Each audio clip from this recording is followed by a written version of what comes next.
I do.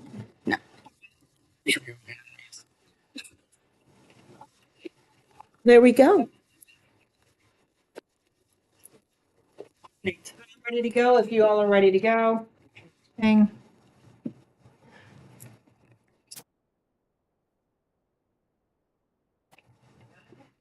Okay. Good night, good night to everyone. Good night. I should say welcome. I should say welcome everybody to the Town of Chesapeake Beach Planning and Zoning Commission meeting of July 22nd, 2026. We would like to open our meeting and have a roll call, please. Let's go ahead and start down at Commissioner Hahn. Ellie Hahn, present. Mary Sue Greisman, present. And I'm Cindy Greengold. Laurie Brown, present. And we have our town planner present, Sarah Franklin, and we have our clerk, Mrs. Hum, who's going to help us with tonight's meeting. All right, so we are going to be short two commissioners, Commissioner Larson Weaver and Commissioner Smith, so please count them absent for tonight, but we do have a quorum, so we can continue. Everybody, please stand for the Pledge of Allegiance. You ready to begin? I pledge allegiance to the flag of the United States, to the republic for which it stands, one nation, under God, indivisible, with liberty and justice. Okay. Now we'd like to have approval of the July 22nd Planning Commission agenda. Do I have a motion to approve? I make a motion to approve the agenda for July 22nd, 2026. Do I have a second, please? Are we going to do new business before old business here? We are, because it's going to be part of the old business as well, so we kind of have to clean up a little bit of this parking study so that we can understand what we're doing for the old business. So yes, it is kind of confusing, but we are going to do it. But thank you for asking. Would you like to second or? I second it. Okay, we do have a second. All in favor of approving the agenda for tonight's meeting, say aye. Aye. Okay, it's approved. Then we go on to number 4, approval of the minutes of May 20, 2026 Planning Commission meeting. We did have some people out on that meeting. Do we have enough people here, Ms. Hum, to go ahead and approve that one? No.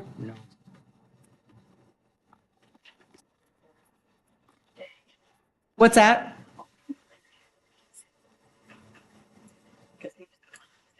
He was the one who's absent. So if Commissioner Brown is okay with it, we could still approve the minutes. You could do what? I wasn't there, so I'm May 20th. Right, I know. I'm just saying, if he's agreeable to it then? They don't do that. Because the problem is that we'd have to go on, well, I guess we could have Commissioner Weaver Larson next time. I guess we could have her approve it for next time. Okay, I guess we'll go ahead and just move. We don't have to worry about that, Commissioner Brown. We'll just have to move it to August. Okay. Approval of the minutes of the June 24th, 2026 Planning Commission meeting.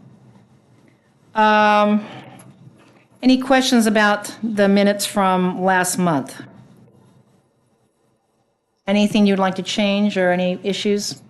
Okay, do I have a motion to approve? Motion to approve the June 24, 2026 minutes. And I'll second. I will second the motion. Okay, you will second? Okay. All in favor of approving? Aye. Okay. All approved, so that is a go. Okay. And we don't have anybody in the audience for public comments, so we're going to go ahead and move to the ADU parking study and waiver. Ms. Franklin, go ahead and do your thing. Sure. So as you all know, part of the ADU state law that was passed says that if you're going to have a parking requirement for your ADUs, that you need to conduct a parking study. And then your waiver, you also have to have a waiver, which has to be based on that parking study. And so we knew that this was going to come back up to us once we completed the parking study. The town did want to do a comprehensive parking study that would be useful for lots of purposes. Unfortunately, the interesting parameters in the state law made this have to be a very specialized parking study, which it is. It identifies that there's really limited on-street parking in the town because of lot widths. There is very limited access to transit, but there is some access to transit. And so we developed a waiver based on that parking study. And because time is tight, the town council is looking at this and you are looking at it. So what we would like to be able to do today is come up with some recommendations that you can send over to town council for their next meeting. And as you know, we're also looking at the land use table, so we can adjust things in the land use table, but we have to get something for them to introduce in August and adopt in September. Thank you. Let's quickly have any questions about the parking study before we look. I think, Commissioner Hahn, do you have any questions about the parking study? Not at this time. Commissioner Brown, do you have any questions about it? Or any issues that you want to bring up?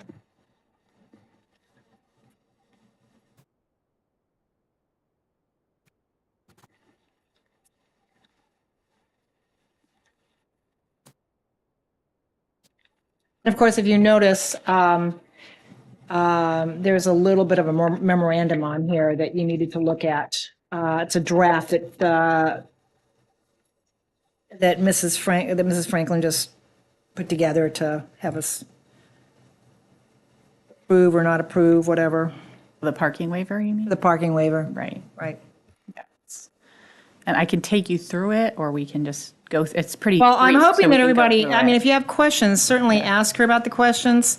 I think Commissioner Greisman has some changes she would like to see entertained on this draft. And if you take a look at her changes, they're on a piece of paper that says ADU property larger than 650 square feet. So if you find that piece of paper amongst all your other stuff, If I might just note, I meant to delete the asterisk discuss driveway regulations. in connection I with wondered ADUs. about that. So you Yes. wanted to take Yes, it out. yes. So basically what she did is rewrote this draft. Not hugely, but a Not little a bit. lot, yeah. No. So if you want to take a look, she starts out with only, as it is on number 5 up at the top, only the parking requirements of this section shall apply. Requirements in all other sections of this chapter shall not apply, which is pretty much what was already said here.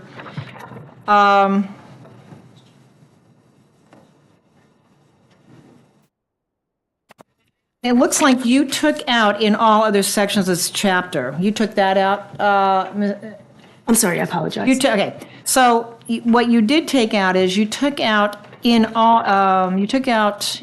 other sections of this chapter shall not apply. Requirements in all other sections of this chapter shall not apply. Did you? I'm that's sorry, still there. you do have that. You It's do have still that. Accessory dwellings are required. Okay, instead of will, you put are required. You changed the word will to are. Did you notice that? I see that. Yeah, it's not necessary, but Okay. Accessory dwelling units are required. Well, we should make it back to will, because I think will require 2 off-street parking spaces makes a little more sense than are required, isn't it? Accessory dwelling units are, oh no, I guess maybe are is okay. Accessory dwelling units are required to have 2 off-street parking spaces in addition to those required to the principal dwelling. or the principal dwelling. Or the principal dwelling, which is pretty much what It was here. was in the draft, except for Yes. the word are versus will. Okay. Then you have ADU property larger than 650. So you made a category for anything larger than 650 square feet. What I also added the on-site parking may not include parking on any part of the front yard of the property upon which the principal dwelling sits. That sentence was added. When was that added? When did you add that? yesterday. It was Oh, I'm some for sorry. today. Oh, is it right? Where is that located? I don't see that. Where is it? Oh, you might be, are you working from the one that was sent to you in an email? Oh, okay. So it's right. It should be right. Here. Show me where that is. 1 second. Parking may not include parking on any part of the front yard. Okay, okay, yeah, right. That is in the. That was not anywhere in Right. the original. That was a Yeah. last sentence Okay. of 5. Okay, I got it. Okay, I got it. On-site parking may not include parking on any part of the front yard of the property upon which the principal dwelling sits.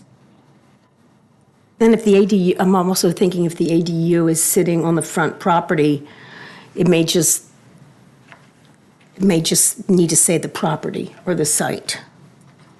So then you took anything larger than 650 square feet. So you have ADU property larger than 650 square feet.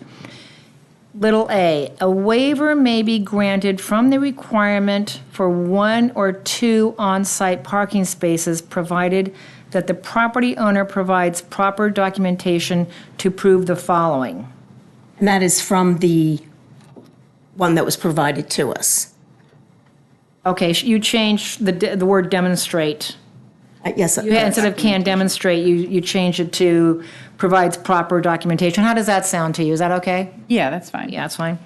Then you go with, the number 1 is access to the ADU is from a road which is more than 29 feet in width and, colon, Not sure, and I'm not sure about all the colons and ands. maybe Commissioner Brown can give us some punctuation alerts here.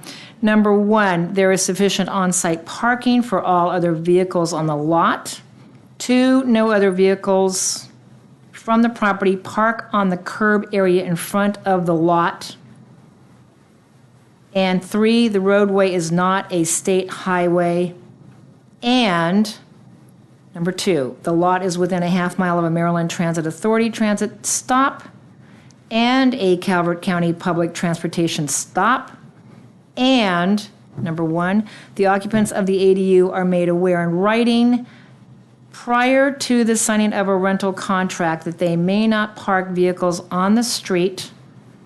And 3, the lot is within a quarter mile of a municipal parking lot where overnight resident parking is permitted.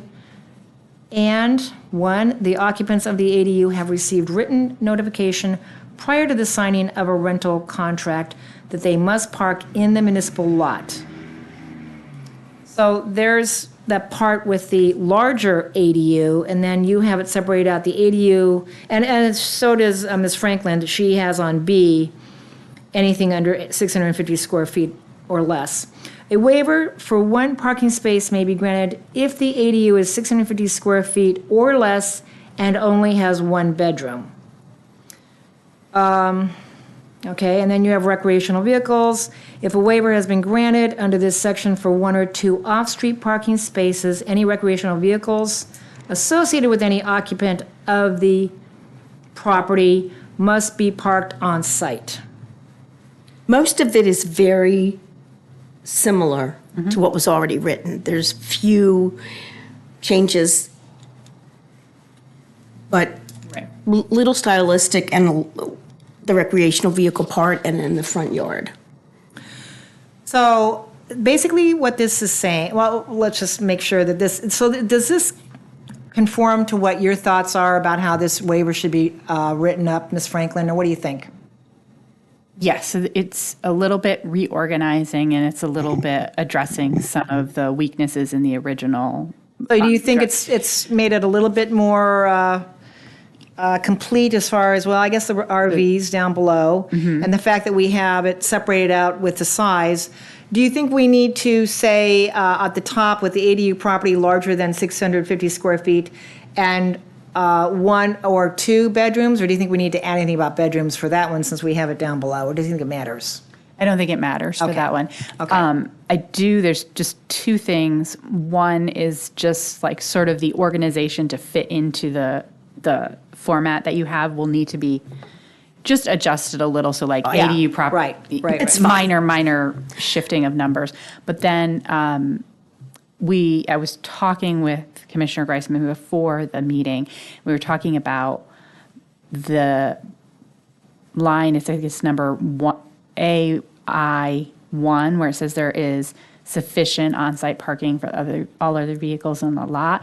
We were talking about how it really should say something like the all other uses on the lot conform with the town's current parking standards or this current zoning standards. Which would then kind of indicate more what is deemed to be sufficient if you refer back to that?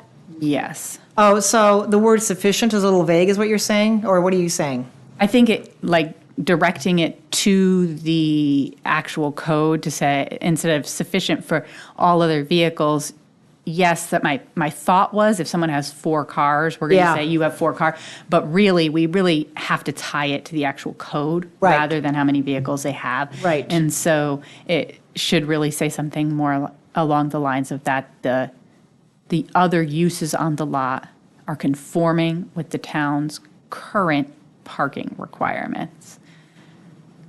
The other uses on the lot are conforming, Or conform to the conform current, or meet whatever, the town's current To the current- parking requirements. parking requirements. Is that sufficiently, okay. And I'll probably put the Parking reference in there. codes. Okay, very good. So I have a question. Yes. So when I look at AI, and then it starts, and there's an end on after access to the ADU is from a row which is more than 29 feet in width, semicolon end. And then it has one that we just talked about modifying, and there's a semicolon behind it, but there's no end. And there's an end behind 2 and the end behind 3. And then it continues down end, end, end. And I want to clarify, in order for someone to get parking for the property, do they have to meet all of these? This is the waiver. This is, they want a waiver. I just That's the point. Yeah. that we say that they have to get all of these in order to meet it. Because, looking at this, Oh, okay. That's what I meant. That's what she was trying to bring in with the ands. And then I got a little lost in it. so my concern is I'm just going to use Richfield Station. If somebody wants to put an ADU in there, I don't know that there's a Maryland Transit Authority stop within the required half a mile. I think this is a point of discussion for you all. So the intent was either the road is wide enough, or you are near a transit station, or you are near. Oh, it's one or the other. Oh, okay. I don't think the commissioners are going to let the the council is going to let the municipal parking carry on, because they're going to have to talk to their insurance agent, and like all of that may get struck. But My it concern, may stay. but my concern is looking at this, I don't think, just looking at this, that anybody in Richfield Station would be able to meet all of these in Right. order to No, get you're right. this. That's So so why true. are we wasting our time on this? Like, if Yeah. potentially no one can get this, because I'm looking at this and it's like, No one can get it. That is accurate. If it's all 3, yeah. then no one would be able to get the waiver. That's why it was set up as an or situation. The bus park, the transit stop proximity applies to 50 individual single-family homes in the entire town. I guess that's why I wasn't clear. None to of me them are what in was 29. or and what was and. I wasn't sure how Yeah. that was supposed to be understood. What was that last comment you just made? There were 50 houses, what? There's approximately 50 houses that are within a half mile of the Maryland Transit Authority transit stop. And where is that transit stop at? It's actually in North Beach. So it's those you're talking about those commuter buses, right? And yeah. there's one in North Beach, yeah, Yeah. okay, yeah. And so the idea was that like, those people have proximity to transit, so a waiver could be possible. And then there are places, there's not a lot, but there are places where the road is wide enough to allow parking. And so you could have a waiver there. And then if the town council is willing to allow overnight parking in municipal lots, and you're close to them, that's another way to get parking. Now, that's a council decision, but it's a recommendation. So we need to change these ands to. Yes, strike my hands and It's the last ones of Yes. each, okay, so when it's I3, we should put or at the end of that one, correct? Is that how you want to change it? Because number one, number 1, 2, and 3 are all mandatory, correct? Under one little a, Yes. so Correct. those should So have the those have the semicolons and the word and. Okay, and then you're right, So after the roadway, on number 3, the roadway is not a state highway, or, yeah, or, then you go to number 2, little 2 there, there's 2 I's, and then you go to, at the end of street, you have to put another or, and then. Emmett Street, oh yeah, or, correct. Or, and then that would be the only or. So everything Yeah. else would be okay, right? Because you don't need the and after number I2. You don't need the and there, I guess, right? That would just be redundant. So you don't need that and. Right. Or after AI2, at the very end of that, you don't need that and. Well, actually, I think you do need it Yeah, because if it's all three. if it's all 3, it needs to Okay. incorporate 3 as Put the mandatory. and back in there. So I guess it would just be or at the end of 3 and the end of 1 for number, okay. So any other, that's a good catch. Thank you there, Kelly, for asking that one. I do have one. Although I typed this, I'm still not sure how it should be written. In the last sentence, number 5, the top of the page, when it says on-site parking may not include parking on any part of the front yard, maybe it just be period, upon which the principal dwelling sits. I mean, we just don't want front yards to become. And I just don't- On-site, What if you don't have a front yard? What if you're a corner lot? How do you decide which is a front yard? there was a way when we were Yeah, talking about. we just established that both are We front did yards. establish Both of that. them are front yards. Both of them are front yards. parking may not. Okay. Parking on any. Just that we don't want that. So can you also refresh my memory, what roads in town, or how many roads in town is more than 29 feet in width? That's. There are, and I'm sorry, it should be 28 feet. We changed that partway through, and I didn't change the waiver. There are 8 roads that are between 28 and 36 feet, and 4 roads over 36, so 12. Sorry, 12 total roads in town. How many roads are in listed town? on pages 5 and 6 of your parking study. You can read them if you want. Yeah, I measured my road is only 20, East Street. Oh, Yes, yeah. East Street is not. Did it say how many roads we have? I don't remember where that would have been. Yeah, it's, It might not say. I wonder if yeah, I can pull up the table and tell you. all right, so did everybody understand how this is flowing? Does anybody think we need to make any changes to this waiver, or does this waiver look okay for an ADU? So we're creating this waiver for 12 streets. You're required Yeah. to have a waiver if you have a parking requirement. There are only 12 streets that meet the requirements of the waiver. And then the 50-ish lots that would meet the Size, street size? transit waiver. And then I haven't done the math on lots that would meet the municipal parking waiver because I suspect that that is going to be struck, but I can do that math. There was one little thing then. So then did you want to change where it says Maryland Transit Authority transit stop? Do you want to put or a Calvert County public transportation? Or do you want to say and? Because that means you have to be within, What does A2 have to do with parking? I mean, a person can have a car, right. where are they going to park? They have a car, and the Maryland Transit Authority is It's there, theoretically, so if they what? don't have a They still car. have a car that they have to park. I agree, except what if it's just a person who doesn't have a car, a teenage kid? But it doesn't say that. Yeah, it says that they're made aware that they cannot park a vehicle on the street.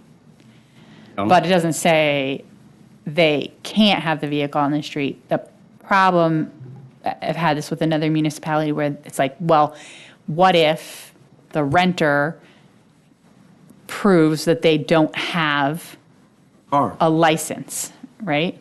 Yeah, Or license or a a valid car. driver's license or a car.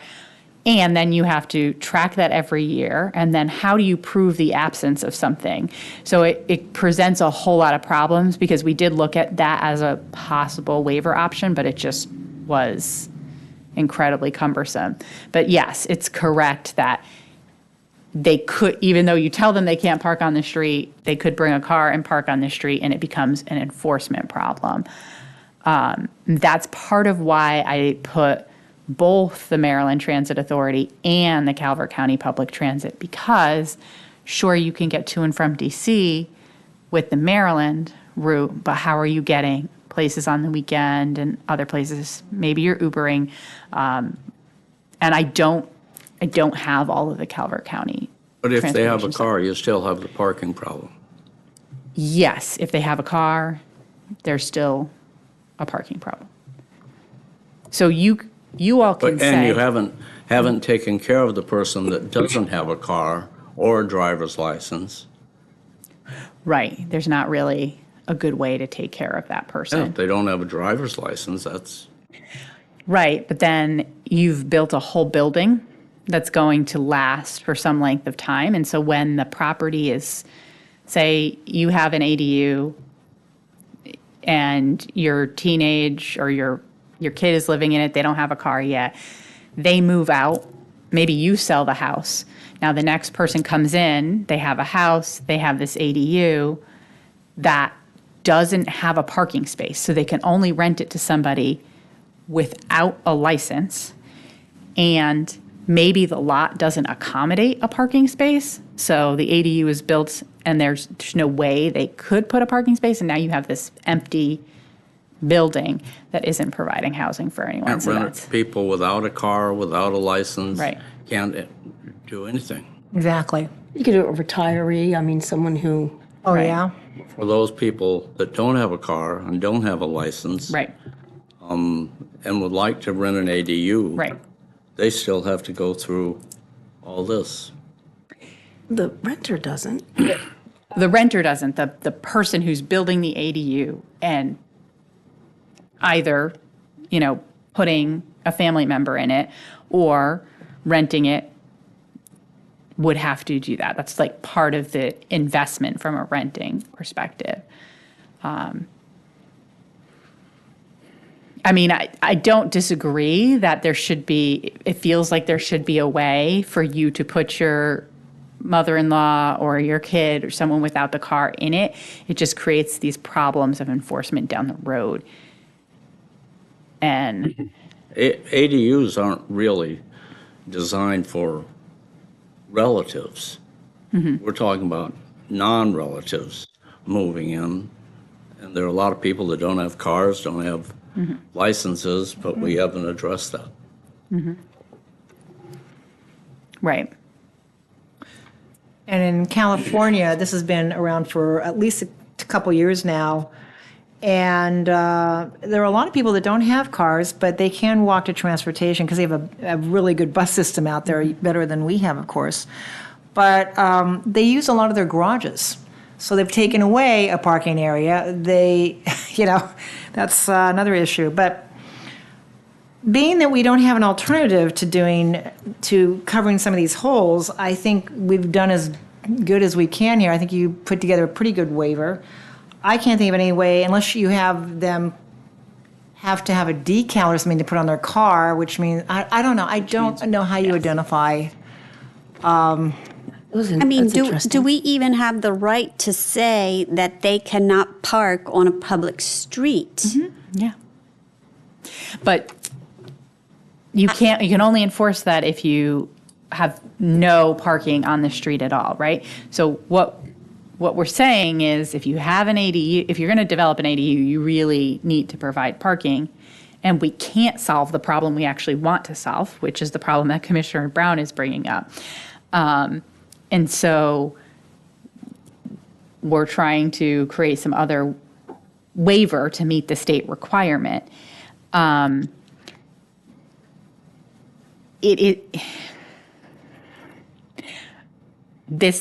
way the law is written, the requirements of the parking study, the requirements for a waiver are producing legislation that is sometimes confounding.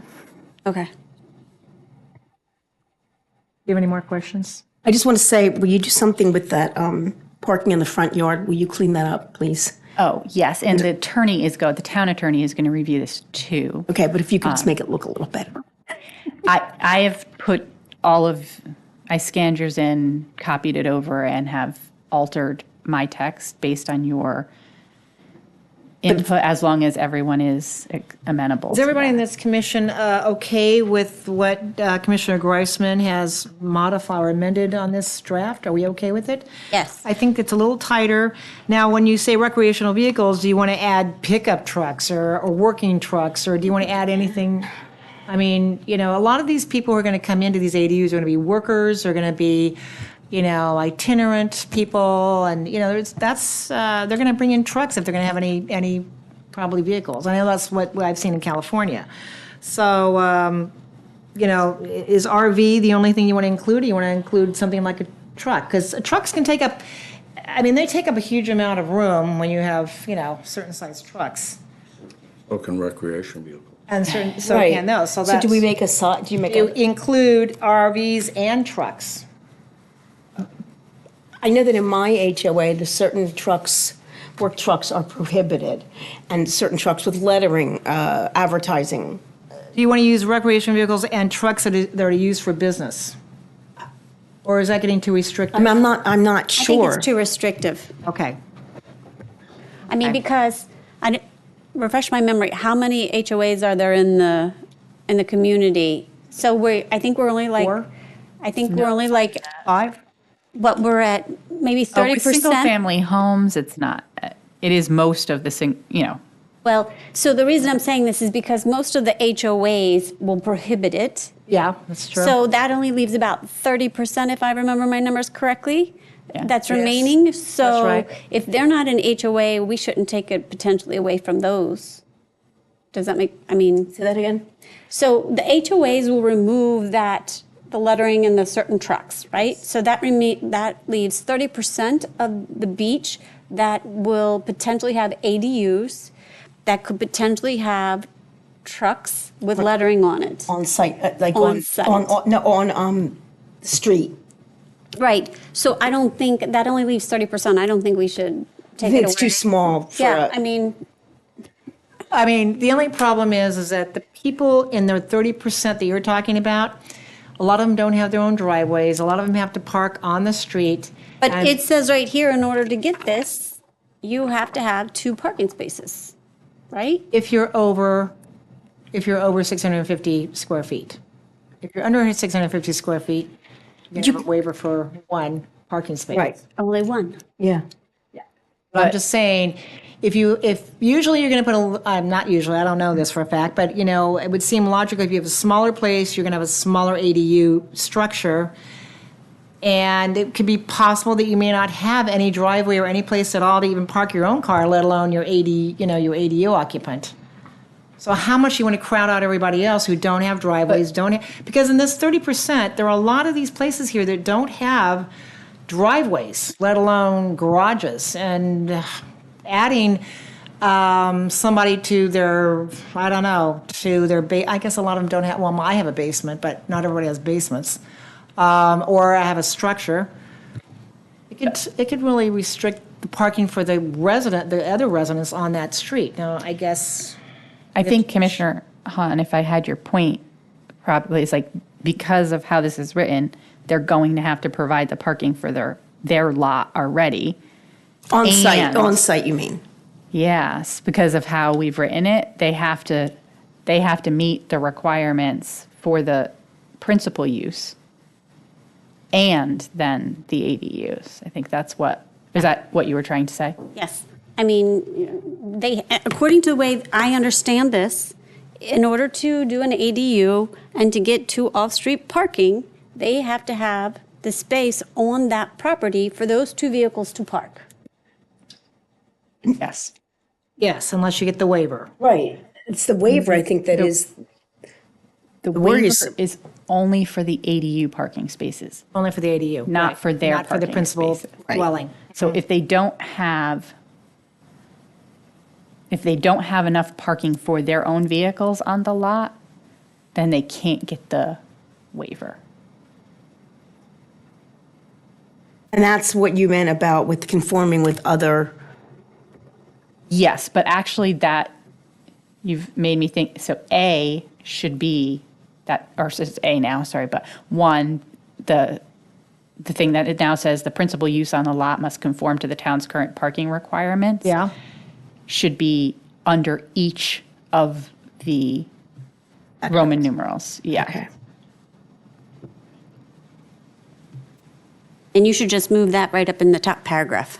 Yes, that makes more sense. Oh, there you go. That's Yeah. a very good idea. Just move to the very top paragraph. Exactly right. There you go. That's Is that the A or is that under 5? Which, That would be under 5, she's Five? talking. okay. Yeah. Right? Isn't Yeah. that under 5? That'd be the It's gonna introductory? be, Oh, wait a minute. it's gonna become A. All the numbers are a little shifted, but it's going to go before, it's gonna be its own letter prior to where it says for ADUs on properties larger than 650 square feet. Yeah, so it'd be under number 5, it would be under the 5 up at the top, and before you get to Yes. ADU property larger than 650. Correct. Right, exactly. Correct. Right, exactly. Have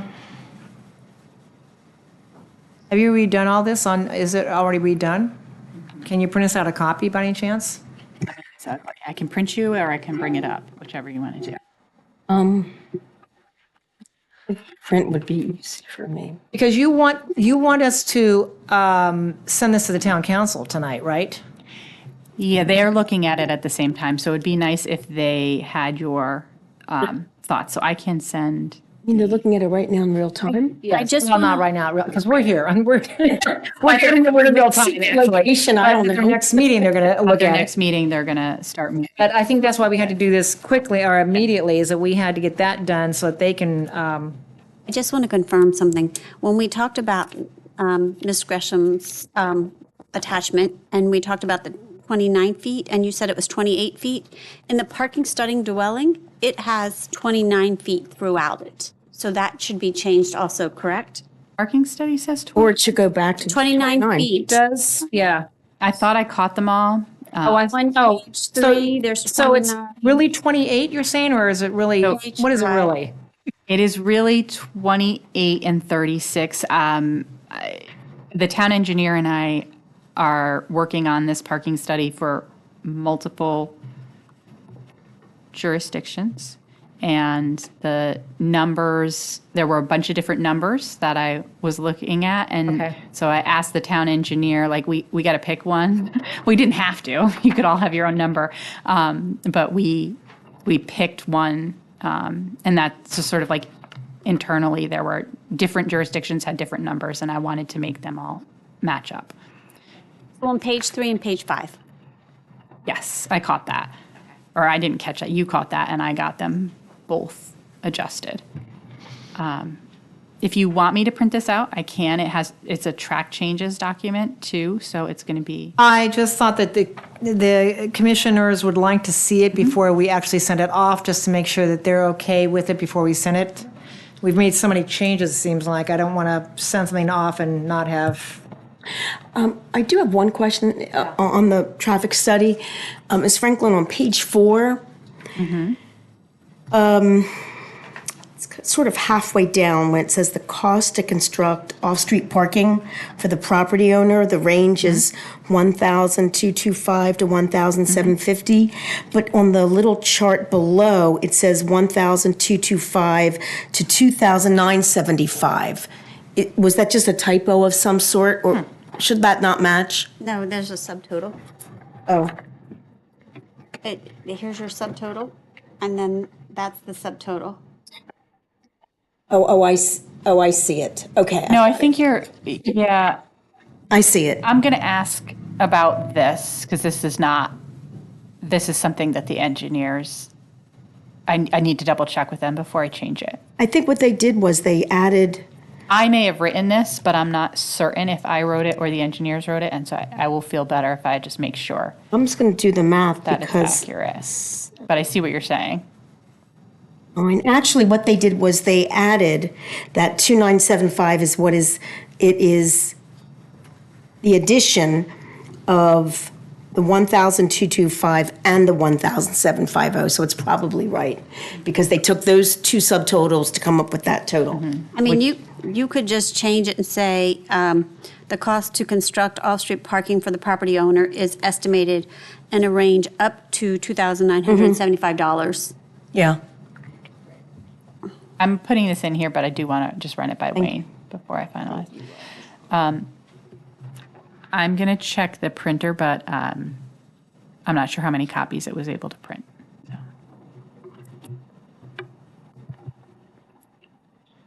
Thank you. Appreciate that.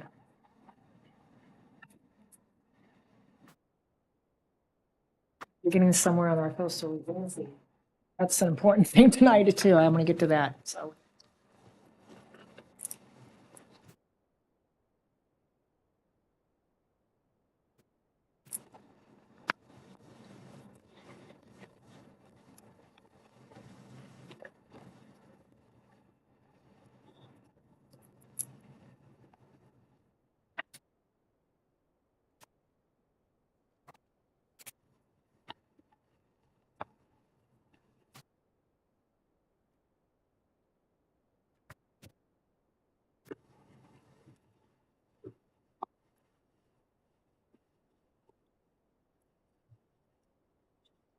Oh, no, do not tell me. Do not tell me. Wait, what happened? It's out of toner. Okay. I thought only people at home got. Where's our problems like that. scribe with I'm gonna have a fountain pen? Look that over. Oh my gosh, it really only got one copy. And like just one part of the next one. I'm sorry, I don't. Is there only one printer in this town hall? Can we not afford a second printer anymore? Got one of the. I don't know. I mean, I'm a contractor, so I only have access to one printer. I don't. Well, then what we'll do is we'll carefully pass it down. By the end of the meeting, we should figure out what we're doing. So that's a printer. Is there a copier available? I can put it up there. Is Yeah. there possible Okay, to copy let's on quickly the put it copy up there machine? really fast. The copy machine and the printer are the same thing. Oh, it's a combo? Okay, let's quickly look at it. I only want to take 5 minutes to just make sure we understand all the changes, because this will be going over to the town council, and I want to make sure that we look intelligent. Even though we're not. Well, whatever. I was actually. I know.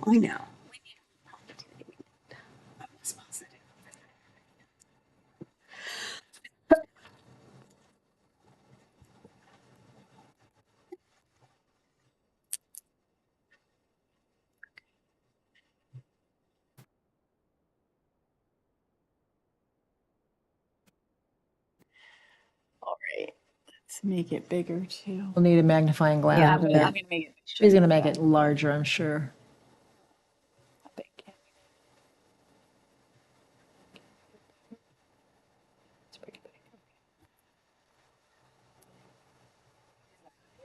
Readable for everyone? Yes, I think it is perfect. Thank you.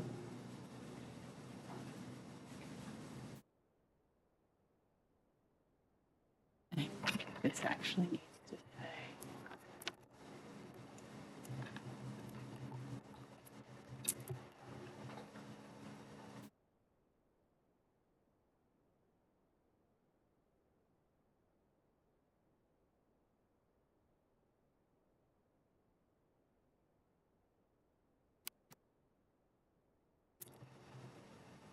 Sorry.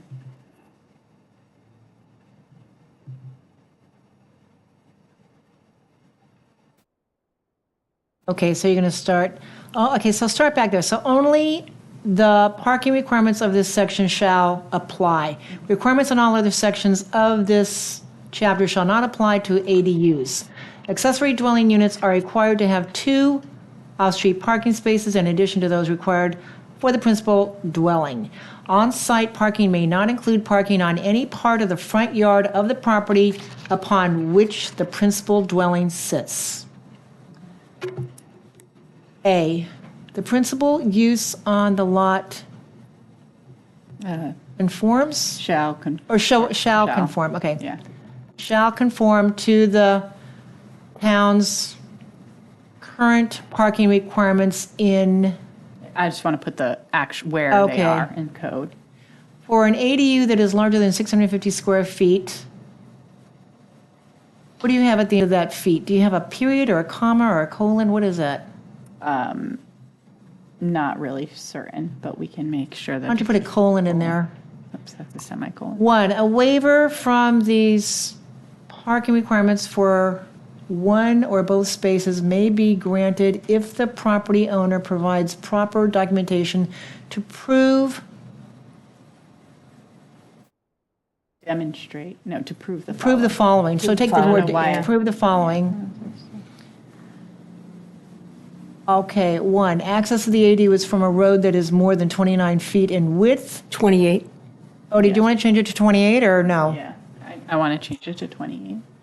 28 feet in width and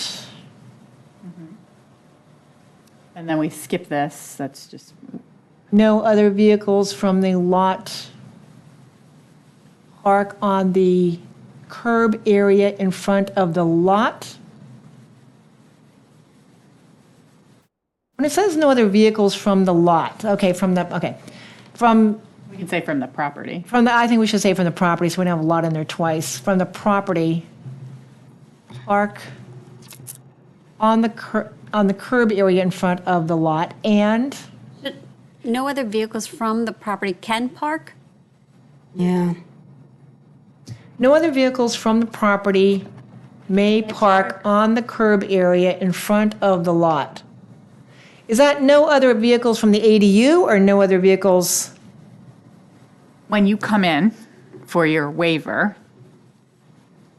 if, the waiver comes in and I say, hey, does anyone know if there's usually cars in front of this lot? And people say yes, then you can't have a waiver if you're using the spots the ADU is going to use. Do you see what I'm saying? You can't get a waiver if, say that again, you can't get a waiver if what? If you're using the spots that are for the ADU, right? So the point of this waiver with regard to the 29-foot or 28-foot roads is that there is space on the curb in front of your property for the people in the ADU to park if they have a car. I see.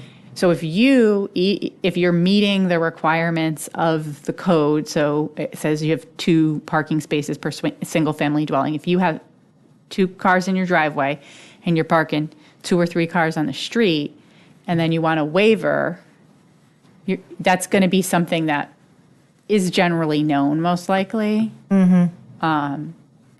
or easily observable by town staff while I'm Wouldn't we, reviewing the permit. wouldn't we potentially want to do another driveway to free up those spots on the street? Or am I not thinking about this the same way? Another driveway or? Well, you said no other vehicles from the property may park on the curb area. Right. So, but I'm like, if they have an ADU and they have 2 cars in their driveway, which fits their driveway, and then they have the 2 cars from the ADU on the street, wouldn't it be better to give them a waiver and let them put those 2 cars that are on the street on the ADU property lot, so it frees up 2 more spaces on the street for others?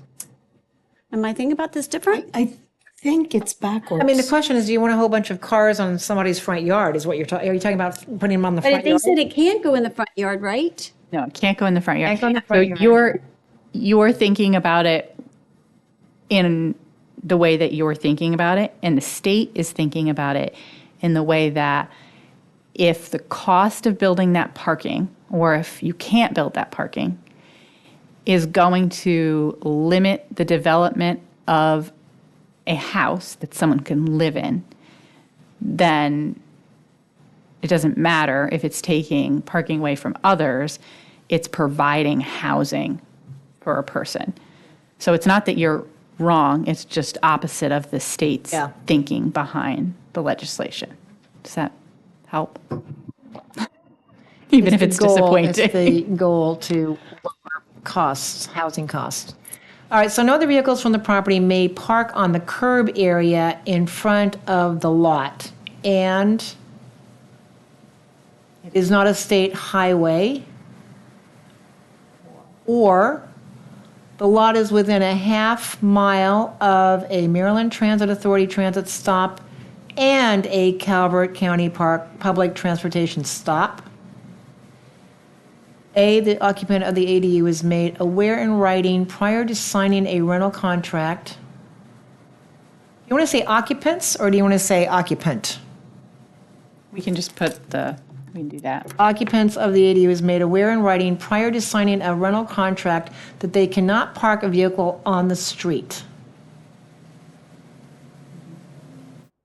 And who's going to enforce that? But anyway, the lot is within a quarter mile of a municipal parking lot where overnight resident parking is permitted, and the occupant of the ADU is made aware in the occupants, you want to put an S again? Yeah. An S? The occupants of the ADU is made aware in writing prior to signing a rental contract that they must park in this municipal lot. For an ADU that is 650 square feet or Oh, I less, should say or less. yeah. A waiver from these parking requirements for one space may be granted if the ADU is 650 square feet or less and has only one bedroom. A waiver has been granted under this section for one or two. I guess you want to take out one of those ones. Yes. One or, oh, a waiver, if a waiver has been granted under this section for one or two off-street parking spaces, and, Any, it should say any, oh, not and. any, Sorry, I'm typing. sorry, any recreational vehicles associated with any occupant of the property must be parked on site.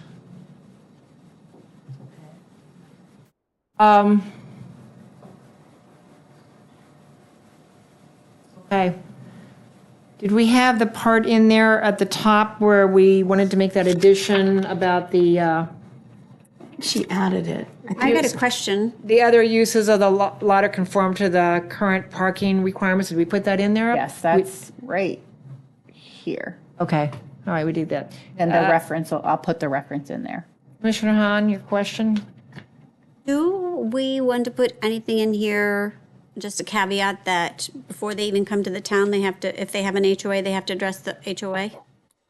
Legally, we cannot require that. So, It's also for, you have single family. That's right, there's some of them too. Yeah, I mean, there's some property that they could do ADUs in the different neighborhoods that have HOAs. So, Do HOAs know about this? Have they been notified in any way so that they can?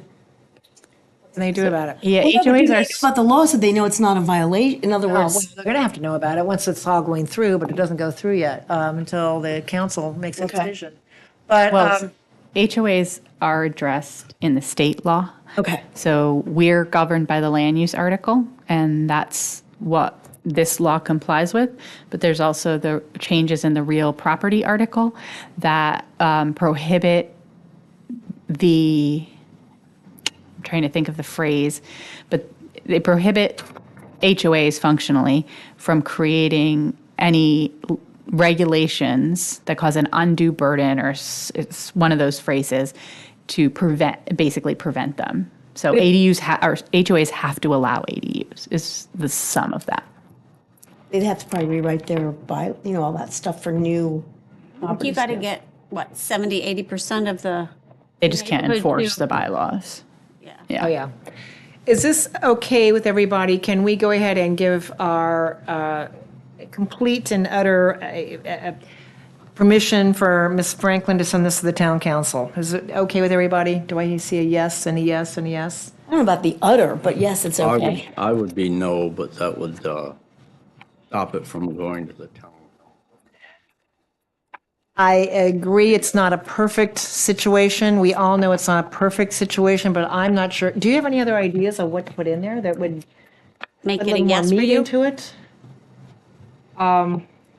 Hey, Can I make a suggestion? Is I wasn't going to create a whole resolution for you from Right. because of No, how we're doing you're it. not. Right. But perhaps a letter that would convey it could also convey Commissioner Brown's concerns about people who do not have a license or a vehicle. And then if we have talked about that at council level, and if somehow the attorneys or someone comes up with a solution to that, then it can be addressed, and then that way his concern is transmitted to council. What do you think about that? Needs a lot more work. Right. But no time here to really think about it and figure it out. Well, we'll work on it Because more, too. we've We got are a gonna work on deadline. it. We've got a deadline. I mean, the town council is going to be working on it, but there's a deadline for this, right? Yes, October. but this is going to go into your land use table. So Yeah, once we send that's this right. That's right. off and over, you Right. can work on it again Okay. through the land use table. All right, very good. Okay, let's switch gears, and then let's go to the old business, and let's go to our draft 290-9 purpose and intent of districts. And the first thing I'd like to ask everybody, and maybe we've done this 1,000 times, but let's just go through it quickly one more time. On A, you have, are you already on there? Have you gotten on it? It says purpose of districts generally. Can we just cross out purpose of districts and just say generally, the zoning districts are established to provide, I mean, do we need to have, we've already said purpose and intent of districts at the top. That's true. Do we need to have purpose of districts generally again? Oh, can it just start at zoning? Just start it as generally, comma, zoning districts are established to blah, blah, blah, okay? And then is everybody else okay with A? Can we move on from A? Any questions about A? A is okay. B, the RLD, I know any little changes you made look good. I read over that. Did everybody read over that? It should be good. C, the RMD, I saw one little thing here. The RMD district benefits from compatible infill development and vital public spaces. This district is intended to provide, promote, ensure. Okay. It didn't have the is characterized by. That was what it was. Say that again. It doesn't say, like, B says the I district see what is you're saying. characterized by. I see. And C doesn't say likewise what that district is characterized by. I forgot to, that was one. I did want to suggest that maybe we put, it allows compatible infill development. Because it says it benefits from compatible infill development. Or should we say it allows compatible infill development? I'm not sure that, I mean, yeah, I guess we could say it benefits from compatible, but that means that it's already been,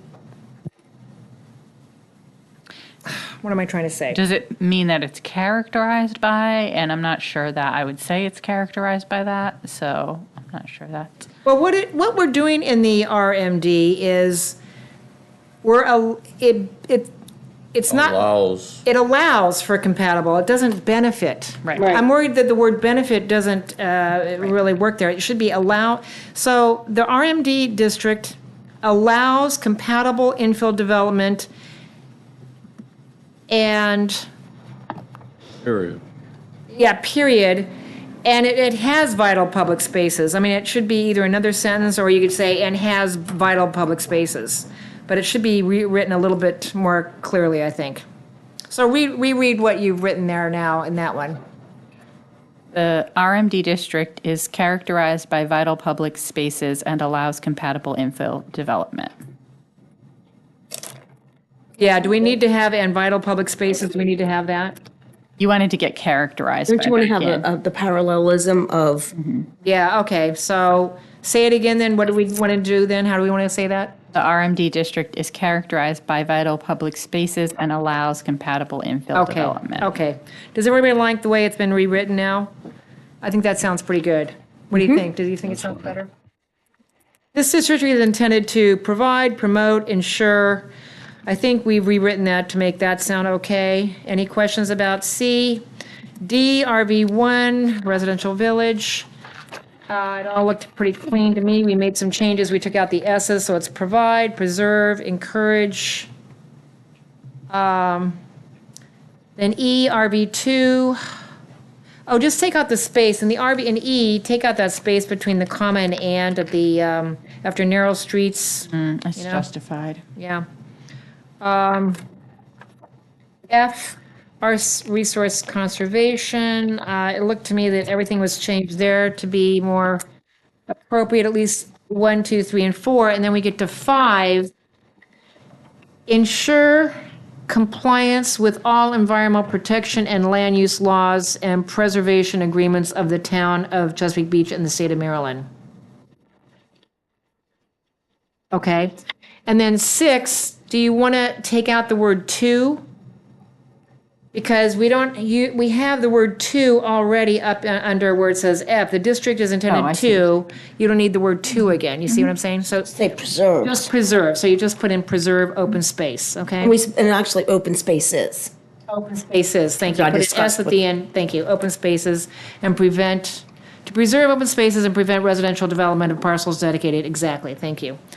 G looks good to me, and if anybody says anything, raise your hand, let me know, I'll just call on you. H looks good, neighborhood commercial. I looks okay, the town commercial district. Yep. J, the Plaza Commercial District looked fine. K, the Maritime Commercial District, and that worked okay.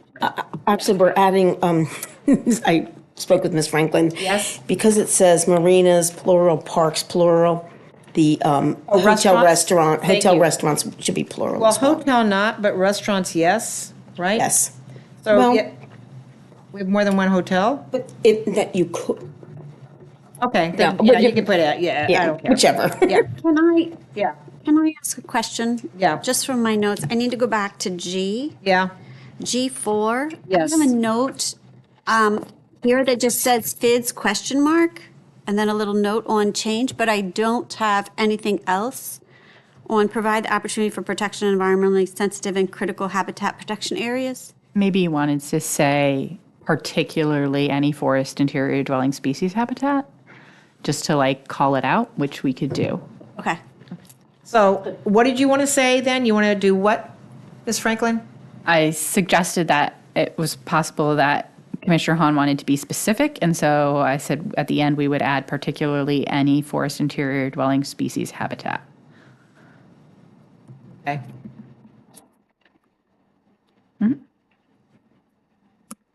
Okay, good, thank you. All right, let's go back. So the K, maritime is done.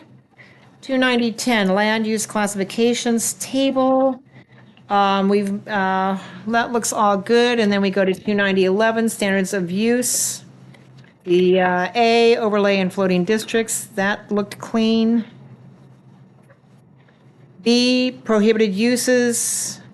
The only question I have is, were we going to think about data centers and if a size of a data center mattered to us or not? Or did we want to just say, forget it, prohibit all of them? I thought we did no data centers. I think just, That was the ending conversation last time. So yes, my notes, the chair and I discussed this because my notes said that you guys wanted a memo about these like micro data centers. But that is, I wasn't able to provide that in the timeline. I still can provide that for discussion next month. Let's just ask our commissioners, do you have any desire to have her bring back the micro data center idea. No. Okay. No, I won't be here. you won't be here, so you're not going to care. Common. Okay, then let's forget about it. Let's move on. Residential uses. Okay, now here's my question on C, residential uses, one dwelling, single unit. Do we need to include one principal dwelling unit located on a lot that does not contain any other principal dwelling units except for a permitted ADU? Do we need to include that? That would be an accessory dwelling unit. I thought about this too, but that's why it says principal dwelling units. So your lot only has one principal dwelling unit, no other. Okay, other principal dwelling unit. Okay, Right. good. Okay, there you go. There is that word. Okay, double unit, 3 or more dwelling units. Okay, dwelling unit, multi-unit. The question I have on number 4 is, do we need to put anything in there about parking, or do we already have that covered in our parking Yes, regulations? it's covered in the parking regulations. Otherwise, those changes that are in bold looked okay to me. If anybody has any questions, please raise your hand. I have a question. Yes, ma'am. C3, residential uses dwelling townhouse 3. What are the number of townhouses or dwelling units do we have in a row realistically in town? Like, what's the number? So your any new RPCs that come in, it's 4. Okay. Old RPCs are old RPCs. But yeah. Does that answer your question there, Ms. Hahn? Yes, thank Good. you. And then we have 6 dwelling with commercial use. There wasn't anything changed on that. I didn't And- alter that. I'm sorry? I did not alter. Yeah. Then D, accommodations and group living. There was a lot changed on that, and I hopefully you went over those changes. Again, the question, oh, I know, on the next page, 15, where it says 10, one off-street parking space is provided for each guest. Okay, you do have one off-street parking space provided for each guest room. But that doesn't include the owner. They have to already have a parking space allotted, right? You mean off, yeah, I mean, we're talking about the guest room, but do we want to include anything about the owner, manager, workers, or whatever? Good point. Yeah.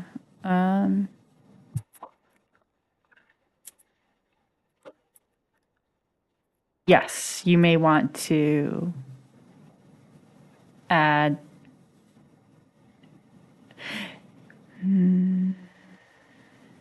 for each guest room. I'm wondering if it, well, no, yeah, okay. So, and one, or you could say for each bedroom, so that includes the owner's room. Instead of guest, just take off the word guests. Yeah, and we'll say for for each each bedroom? bedroom. Right, that includes the owner's bedroom. For each bedroom, okay, so we'll take off the word guest and put bed, room. And so what about our employees over there? Right, We have that's the question. Do Up you to want- 2 non-resident employees. And an additional off-street parking per employee? Or how do you want to do that? Per bedroom.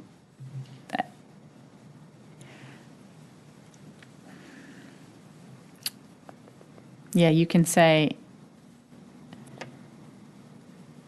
I guess there's 2 employees there at a time, right? So plus 2 off-street parking spaces for employees. So additionally, 1 off-street parking per employee, is that how, off-street parking per employee, or? do Well, we they just can want a only total have 2 employees there at a time, right? Yeah, Right, you 2 can have non- up to 2 at any one time. At any one shift, right? Yeah, one So, shift. Plus 2 employee parking spaces. Per employee Oh, and additionally, one off-street parking per employee.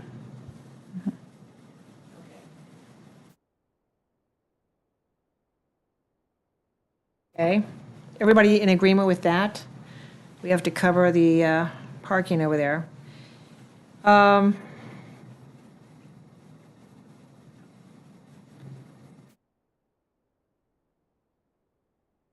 So, okay. So we're going to allow the other rooms to have, refrigerators and, do these guys have to have some kind of certification from the fire department, or how does that work? This would come under the occupancy, They're going to have to be licensed, right, yeah. with the state. And so that's going to give them all of those certifications. All right, let's go to dwelling for resident caretaker.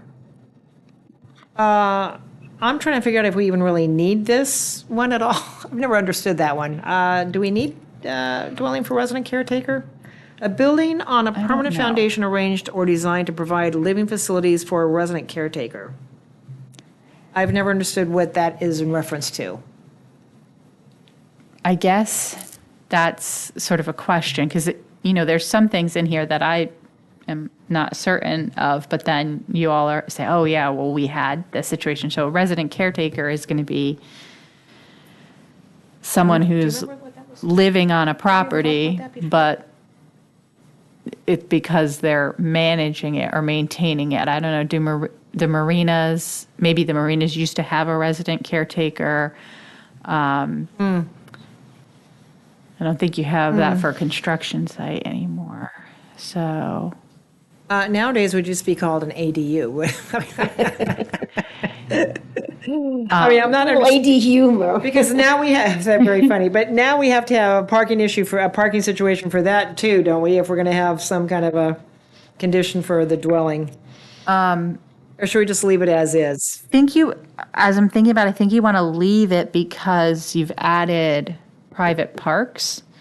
Your private park is going to have okay. a manager Okay, okay, on it. okay, So okay. I think, Perfect, okay. I think don't take it out. Okay, leave it, okay, Yeah. fine. Group homes, not much change there.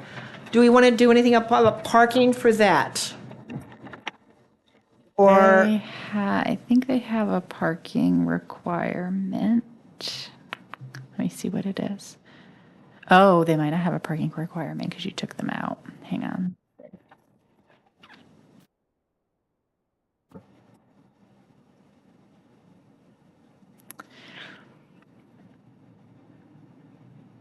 Oh, group homes have an asterisk, and the asterisk means as determined by the Planning Commission. well, I mean, the group home that was just near my house, everybody had either a truck or a car. I mean, they were all coming and going constantly. So I don't think we can avoid the idea that they have to have parking on site. Was that around that curve? So It's right near the barber shop, actually. It was right by the barber shop. I think as determined by the Planning Commission gives you some leeway, right? If the group home is for people who do not have vehicles, right? And it's Well, they presented. can have vehicles, though. It depends on the group home, right? There could be a group home where they're saying, well, like nobody is allowed to drive at this group home for whatever reason. And so by saying as determined by the Planning Commission, then you determine your group home is going to have, people are going to be driving, then one space per resident. Your residents are not driving, okay, then just spaces for employees. Does that make sense? How about if we just say one parking space per everybody who has a driver's license? I like that idea, the driver's license idea. I mean, certainly if they're, underage people, they're not going to drive, whatever, but I'm thinking because it is determined by the Planning Commission, right? Maybe what we would say is in determining the parking, the required parking, the Planning Commission shall consider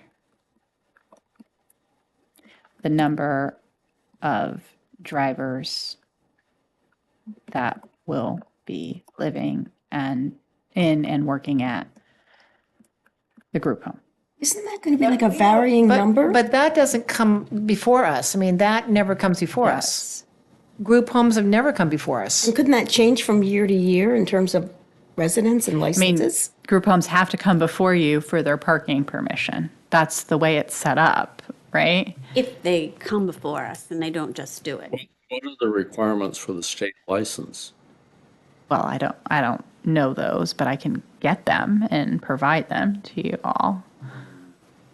I don't know what they are. Yes, I don't know what they are either. But We would need to duplicate them. you mean the parking requirements for a state license? Whatever.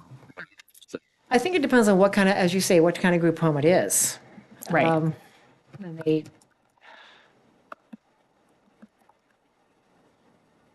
All right, how are we going to handle this one? Let's just, I think, Do we have any group homes in Chesapeake Beach? yes, we do. We certainly had one on my street for a long time. if someone came to me for a permit for a group home, I would have to bring it to you because I can't determine their parking without you. And so I think that's the question. Do you want me to have to bring? Well, we look discriminatory if we do it, just willy-nilly when somebody comes in for a permit for the group home. But no one has asked for a group home permit because it's never been brought to us. So there are no group homes in Chesapeake Beach. We have had, Not since September of 2023. We're aware of. since you've been here, since the time It sounds Orwellian a little bit, that analysis. before you got. What if we come up with a parking requirement and then say an exception to the parking requirement can be granted by the planning commission after consideration of the number of drivers that will be living and working? So they have to meet this parking requirement, which is one spot per resident, and I don't know if there's employees or not employees. And maybe it's the same as a bed and breakfast, right? Maybe the same as an ADU, I don't know. And then they can get an exception by coming to you, Coming to your house, Cindy. not you. Well, maybe they need to go to the Board of Appeals. You want to send it to the Board of Appeals for these? Maybe they should. So parking. Oh, I see what you're saying. So, because I would otherwise just say one spot per bedroom again. That's what I would say. Right. But then if you have visitors or anything else, I mean, and it has up here 8 individuals. So they could have 2 people in there, so then, I mean, You're thinking there'd still be a parking problem on the there's street. going to be a parking problem on the street. There's definitely be a parking problem, but I mean, if they have 8 individuals and then they have friends or relatives or visitors, So even if they park off-street, there would still be potential now, problems. how did we come up with 8 individuals, first of all?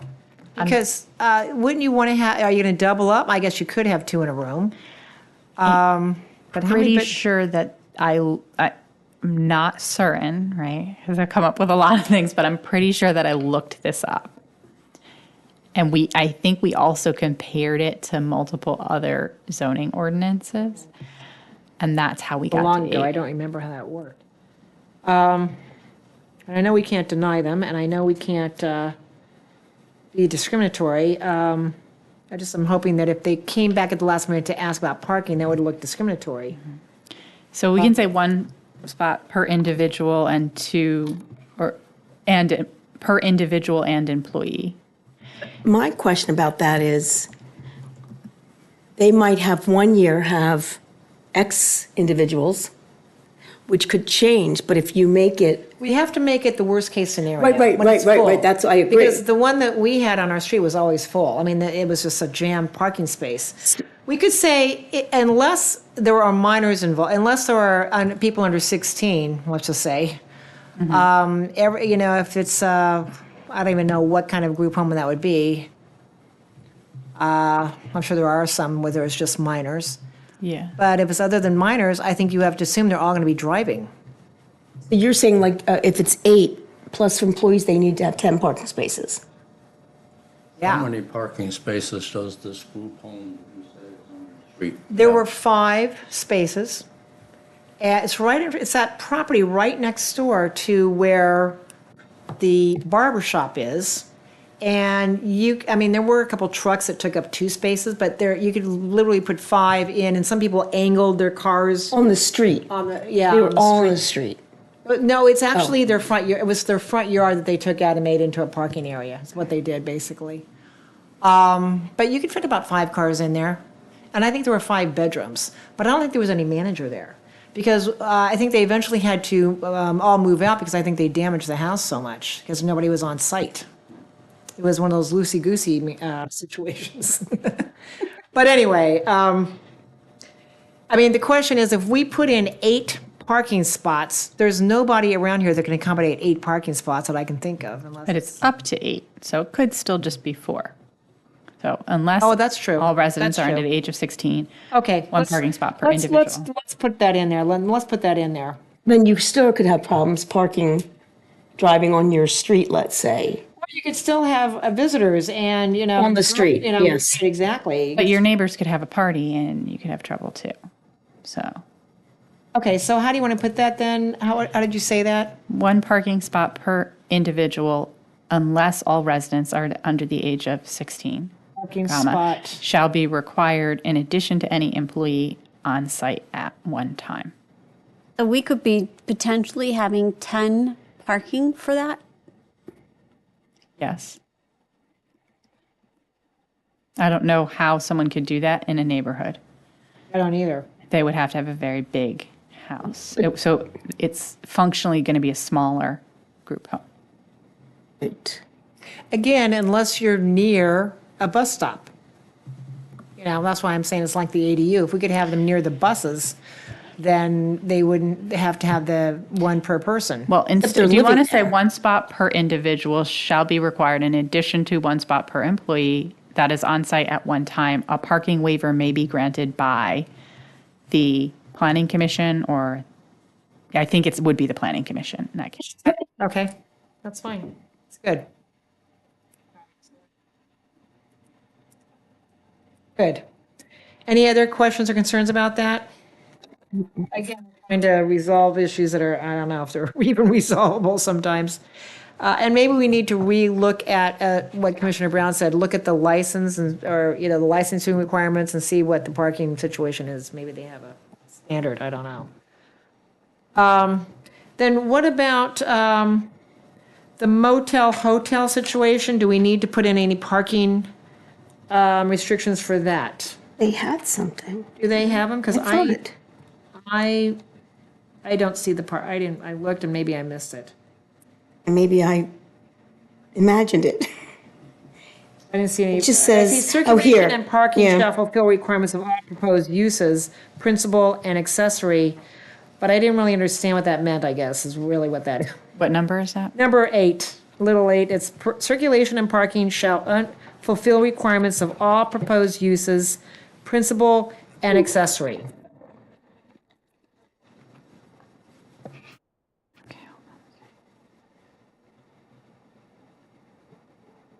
That was a little bit unclear for me. Oh, right.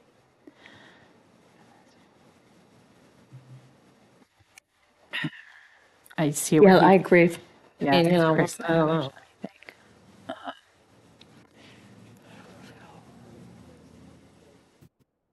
Shall meet the requirements, circulation and parking for the site shall meet the requirements outlined in, and then there would be the reference. Proposed uses. Circulation and parking for all uses on site shall meet the requirements in section blah, blah, blah, Okay. to be filled in by the actual section. Sounds better. Okay, good. Wanted to clear that up a little bit. Private park. This is one of my favorite ones. Look at all the things that Ms. Franklin had to put in here. I learned about all sorts of regulations on She really private went parks. wild on this private park thing. The one thing that I see is that I think we need to have a restriction on how many nights in a row somebody can use it as a campground. Like I think, like they have that at some of the other camping sites in the area, and I think it should be a 6-night stay only, and then they have to move out. Take the bed and breakfast language and just change the numbers. This is over 100 acres. How many private parks do we have in Chesapeake Beach? You have some very large RC parcels. You have what? You have some very large parcels in the Resource Conservation District, and it's just giving the Resource Conservation District another use.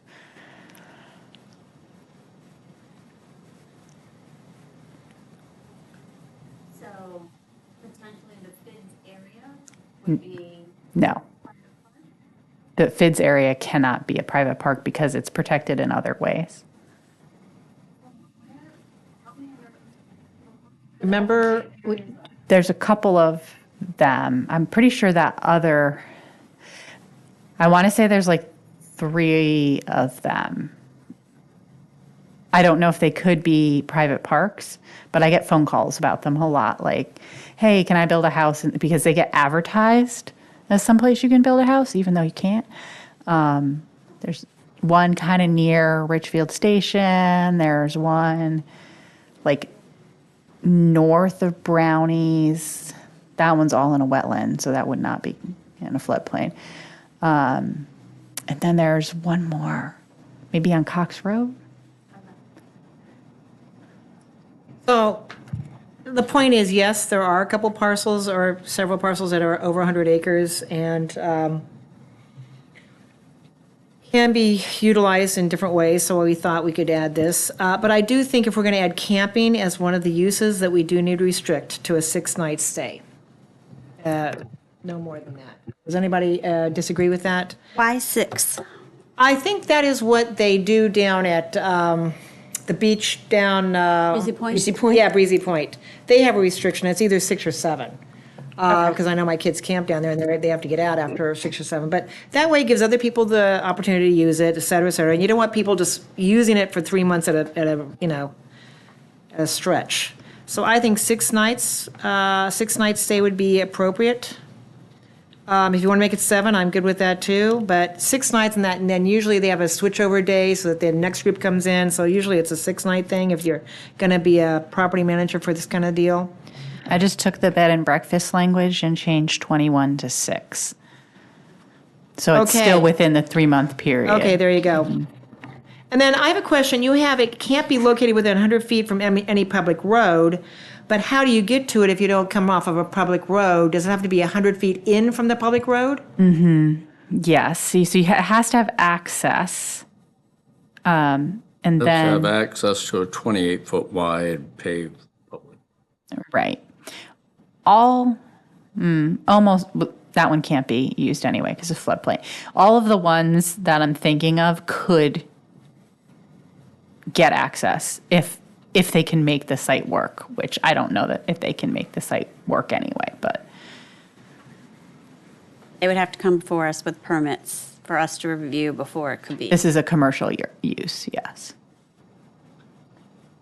Now, if you turn the page, what I wanted to also do, I know this sounds goofy, but number 8, the following commercial uses and facilities are not permitted in or accessory to a private park. I would like to, we don't have to have the recreational vehicle campground. We can take that out. I mean, wait a minute, hold on. That can be not permitted, but I really want to permit like a mini golf course or a frisbee golf course. So I want to permit some things, maybe not a fairgrounds, maybe not a zoo or a hotel. And in fact, maybe we keep that in, but I think, does that preclude us from allowing like a Frisbee golf course, or can that still be a usable? So I would suggest that you would want to limit the Types of uses? amount of, because what your resource conservation areas all are very heavily forested. So the idea behind this was, how can we create a use without reducing forest? So if you're going to allow something like that, I would limit the number of square feet that can be cleared for it, because you are clearing, most likely. Have to clear the trees. Yes. We're a tree city. Well, Yeah. I mean, the interesting thing about Frisbee is that you're trying to use the trees, not eliminate them, but yeah. Well, okay, I can just leave it. It doesn't really matter to me that much, but I do wonder if we want to include that all parking and roads should be pervious materials, or do we want to add something like that to this RC area? I think that having concrete in there doesn't make any sense to me, so I feel like that language is somewhere all else. parking and roads it should was, be made of pervious materials. I think it's somewhere else, so I'm going It to is. write what you said, but then I'm going to pull the, under like environmental science. It is, but You it's not see under there- private park. No, I'm saying that Yeah. he was looking for the language. yeah, I'm going to and- use the same language. Yeah. So while you're doing that, I just want to bring to your attention on that same paragraph where it starts bold and underlined, it says e-tail, and I believe that's supposed to be retail. It's supposed to be Yes. retail, yeah. Yeah. It's on page Spell check 21, woke up. 5.3. You have the addition of impervious surface coverage shall be strictly limited to only that amount necessary to enable reasonable use, blah, blah, blah. So I guess we're going to take that language and use it in the RC, or in this. Yes, I'm going Okay. to just. I So just made it's a note under to grab environmental it. science, it's on page 21 on our agenda. So you want to add impervious surfaces? Well, it should be strict, it says it shall be strictly limited. So the addition of impervious surfaces coverage shall be strictly limited to only that amount necessary to enable reasonable use of the property. And where feasible, pervious surfaces should be used as an alternative. I'm not really sure I like how that's said, because it gives too much leeway to not using pervious surfaces, and we should really focus on using just pervious surfaces in that area. So it should be kind of, It gives you all the leeway, though, right? Because you're the ones that are, they're going to come and say to you, it's just not feasible. And you may say, oh, but it is, right? Or prove to us that it's not feasible. well, instead of saying where feasible, shouldn't we just say, and mostly pervious surfaces should be used as an alternative? Shouldn't we just say, and mostly pervious surfaces should be used? Instead of saying where feasible, because they're going to say, no, it's not feasible, and we'd have, this back and forth on what's feasible. How about enable reasonable use of the property, and where feasible, but at a minimum, some percentage, right? Whether that's 25% or 30%, then you're just going to get that percentage. But I wouldn't say, if the where feasible is to prevent like all or nothing and to provide flexibility in there.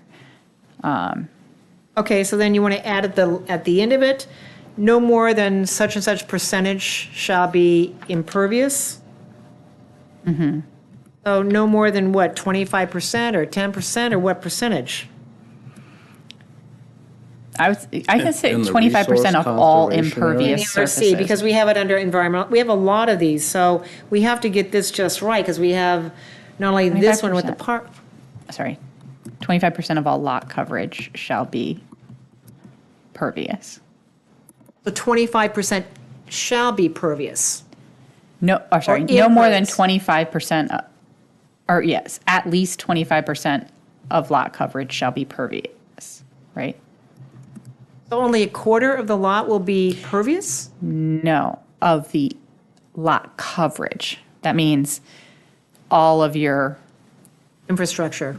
buildings, roads, anything that counts as lot coverage, so at least 25% of that has to be pervious. It seemed like a lot.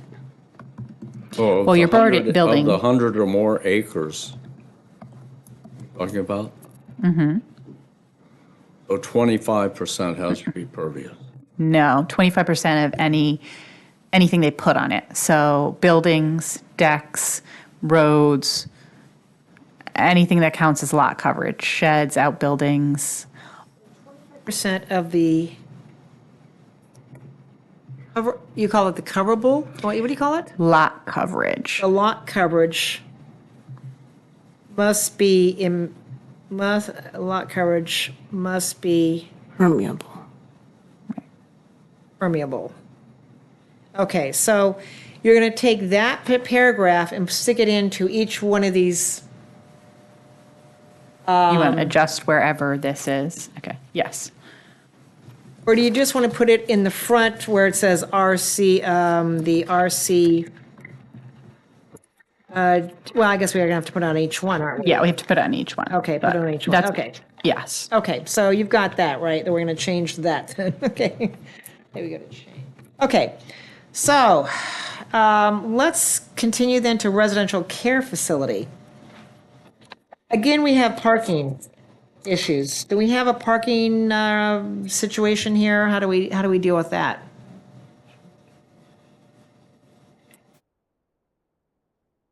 It's written the same as group home. I mean, they're clear about the toilets per person, but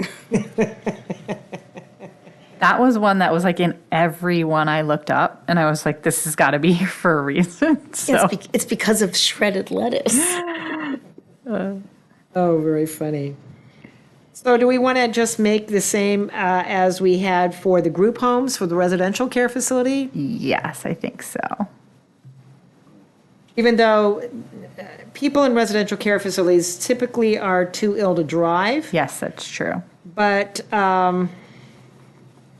or, you know, they're not capable of driving. So I'm not sure that it has to be the exact same as a group home. The group home in my area was simply just drugs and alcohol rehab, and so everybody drove, you know. They just went, they would bring their trucks home from work, so my husband and I would say, oh, we're not going to use that company because that guy's on rehab. It was not a very good advertisement for that company, I have to Actually, say. I don't, well, Okay, now we're going to use them. We won't use them.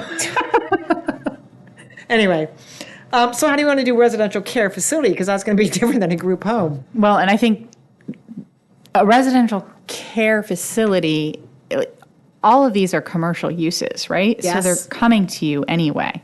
Yes. And so we can have the same language as guidance. And what I wound up saying is a parking waiver may be granted by the planning commission if residents will not have vehicles on site. Right? So if we put that in both places, then you have that flexibility. And it says may be granted, not will be granted.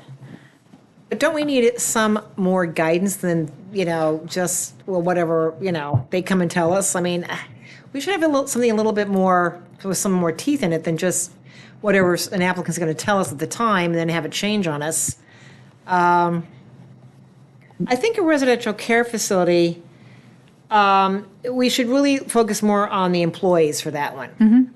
So I think there should just be one parking spot per employee is, I think, all we need for that. For employee on And it may be a site. couple for guest parking, and a couple for guest parking, because there's going to be guests at a residential care facility, usually, always.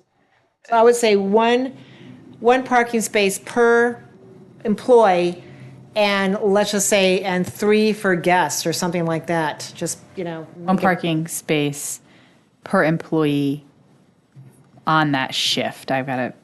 On that shift. On site Yeah, at that's good. one time. And additionally, there should be handicap parking and there should be guest parking.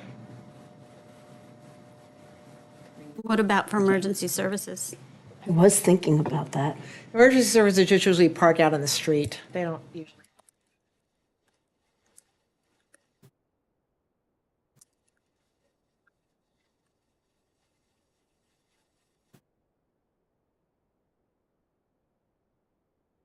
You have all that? Mm-hmm. She's still thinking.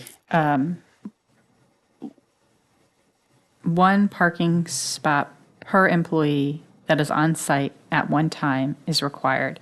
Additionally, 3 parking spaces, 2 of which are handicap spaces, are required. That's not written right, but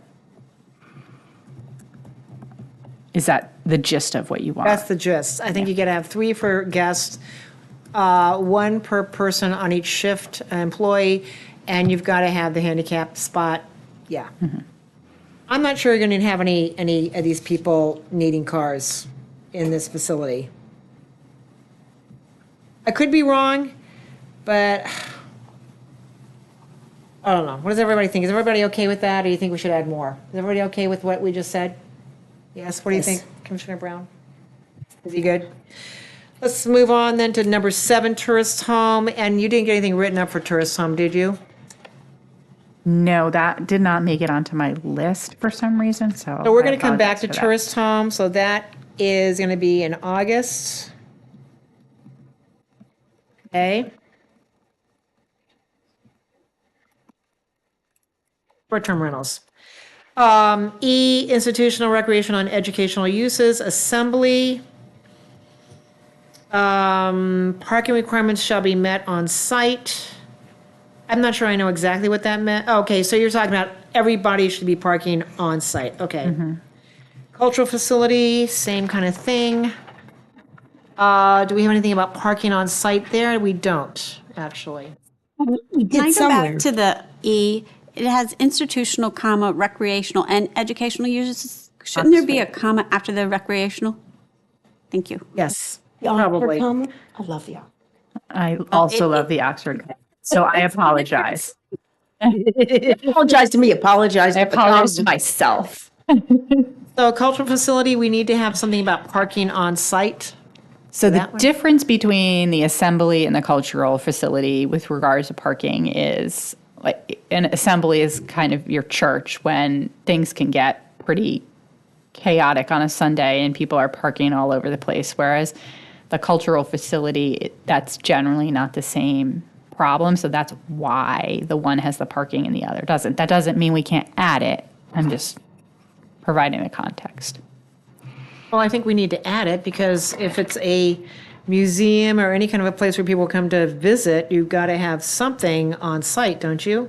Well, you're still gonna have your parking requirement for a cultural facility. Is there such a thing as a as a parking requirement for a cultural facility? I don't even know what So that. what we would probably do if we had a cultural facility come in is so churches have a 1 parking space per 4 seats. Library, museum, or community center is 1 parking space per 500 square feet of gross floor area. Oh, okay. And do we have to put that in our? I would not put it in 2 places. Okay. And really, the parking requirements that we're putting in here should really be in the parking, and also how many pieces of the zoning ordinance do we want to pull into this? So we might need to, I'm not sure what's going to happen when it comes to the council, because the town attorney, correctly so, does not like to have the things in multiple places.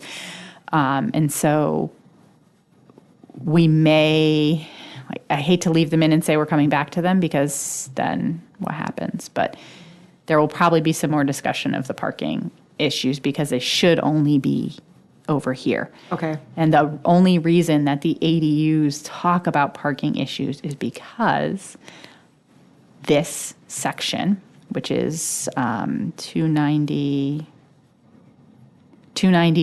parking and loading, has a different parking requirement for accessory dwellings than Oh, yes. the standard and uses. And so that is why that one specifically, it's trying to clear up the confusion so that I don't have issues enforcing it when it happens. Yeah. Okay, any more questions about cultural centers? I think that's kind of clear cut. Okay. Daycare center, we have the daycare center and the daycare home. We have two different types of daycare facilities. The one that I'm concerned about is number 3 and having a parking, but I guess we have the same kind of situation with the parking there, right? That's what you're- Yeah, so a home daycare is 1 parking space per staff, daycare, nursery center, school, kindergarten or other agency giving care to persons. As a commercial operation is 3 parking spaces per classroom. And that's in our code currently?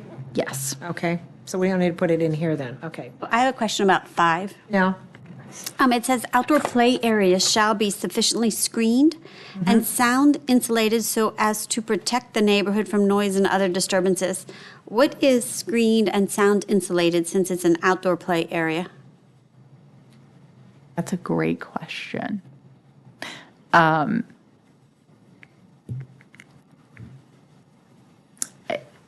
I would imagine, if I might just say, you know how like they have on the Beltway and everything, they built all those sound barriers?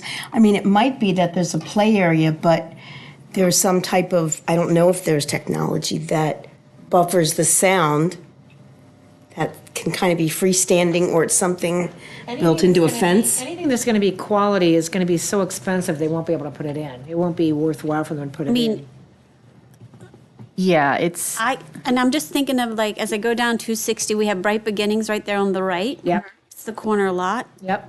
I don't see their play area. But that's why they should only be on lots that adjoin 260 or 261. If they're in the interior of any residential or community area, you're going to create noise issues. I mean, then you have prime time, and they don't have any buffers, and they're backed up to. They are backed up to residential, you're right, and they seem to go along happily, but I'm pretty sure that this is language I left in and didn't change.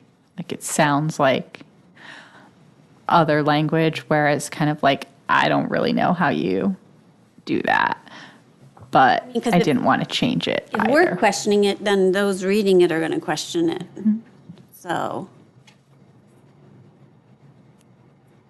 I don't think, I think it's more of a distance issue than a screening issue. I mean, even if you put up bushes, you're going to hear noise. We can't have people installing big, unattractive sound buffers. And I don't think that's that's necessarily safe, but. does anybody have any desire to put the daycare center, which is a licensed facility, have a restriction that they're only able to be put on one of our state highways for, if nothing else, for egress, ingress, for privacy, for noise issues? Because you're talking, how many kids can be in one of the daycare center, the licensed daycare centers?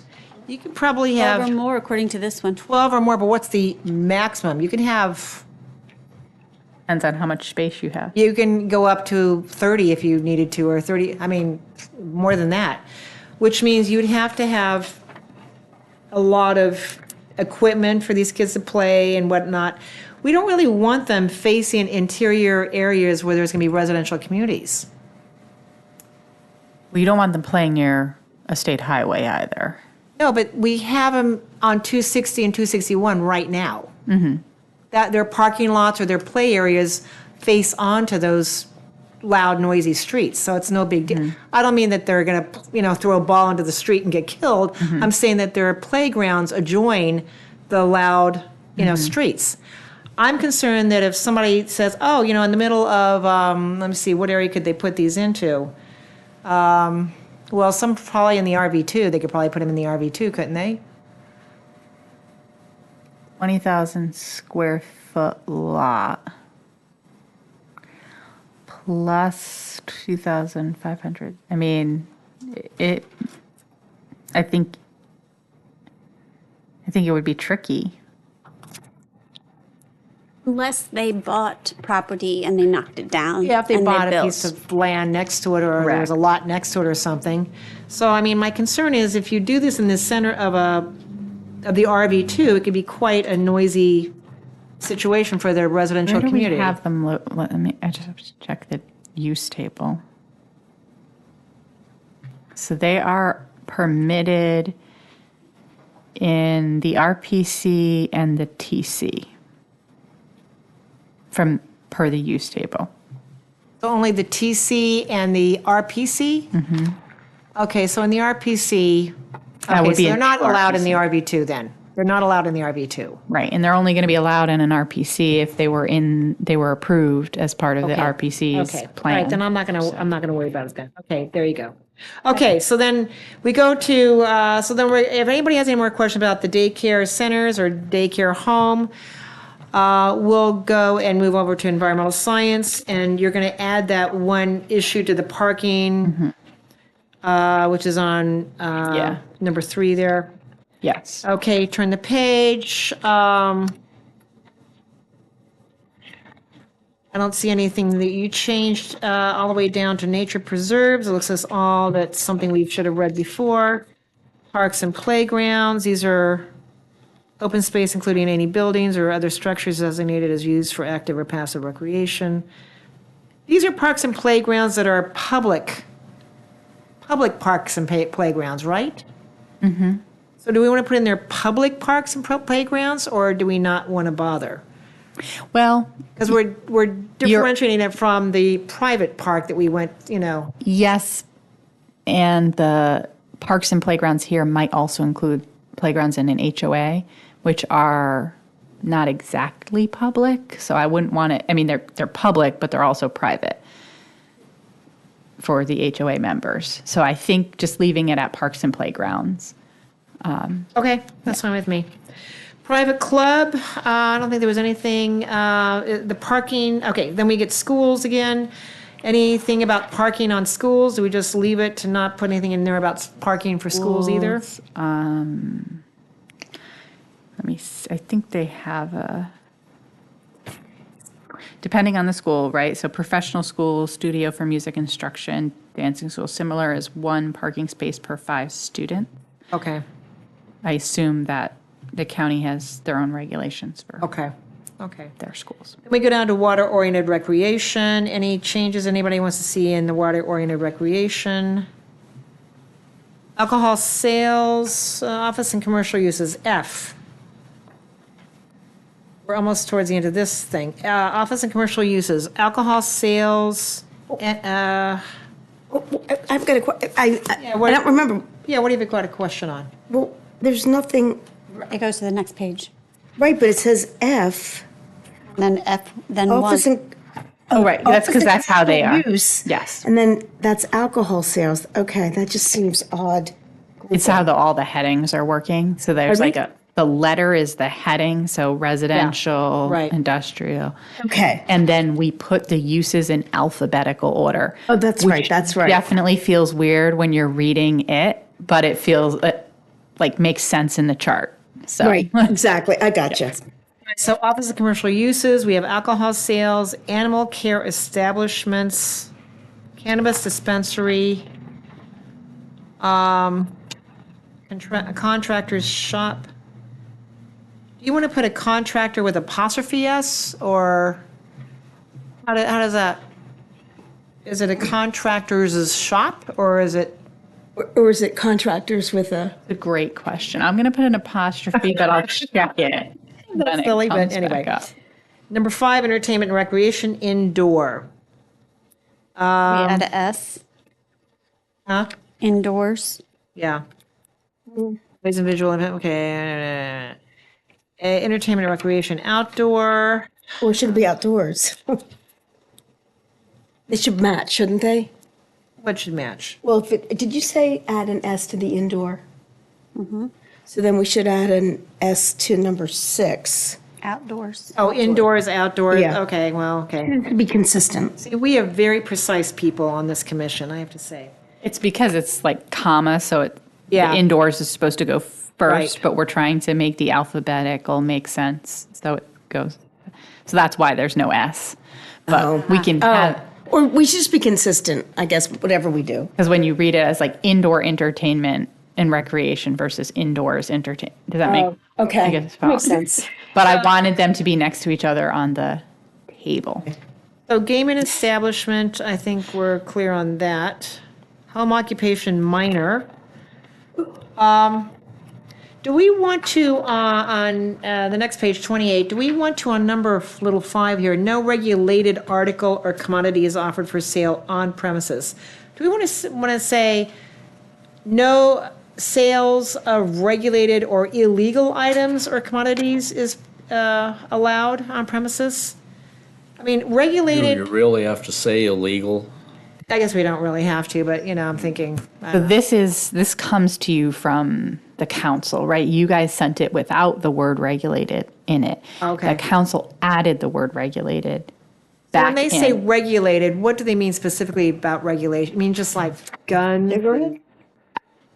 Well, I know that you had intended for the gun situation because you had someone present, and I know that you hadn't intended to prevent that use. But a amendment by a council member put the word regulated in here, and so that does prohibit that use. Now, there have been questions about this, and so you can send it back to them without regulated into it. Now, what you're looking at matches what you sent to them before, if that makes sense. I guess With- in a minor home occupation, maybe that does make sense. Right. I guess that does make sense, actually. But I mean, it is also difficult, right? Like, what is regulated? Isn't Yeah, that was my isn't a big bakery question. regulated, right? Like, Right. isn't everything regulated? Right. And so I think that it might be better to think about that word from the planning commission. Like, what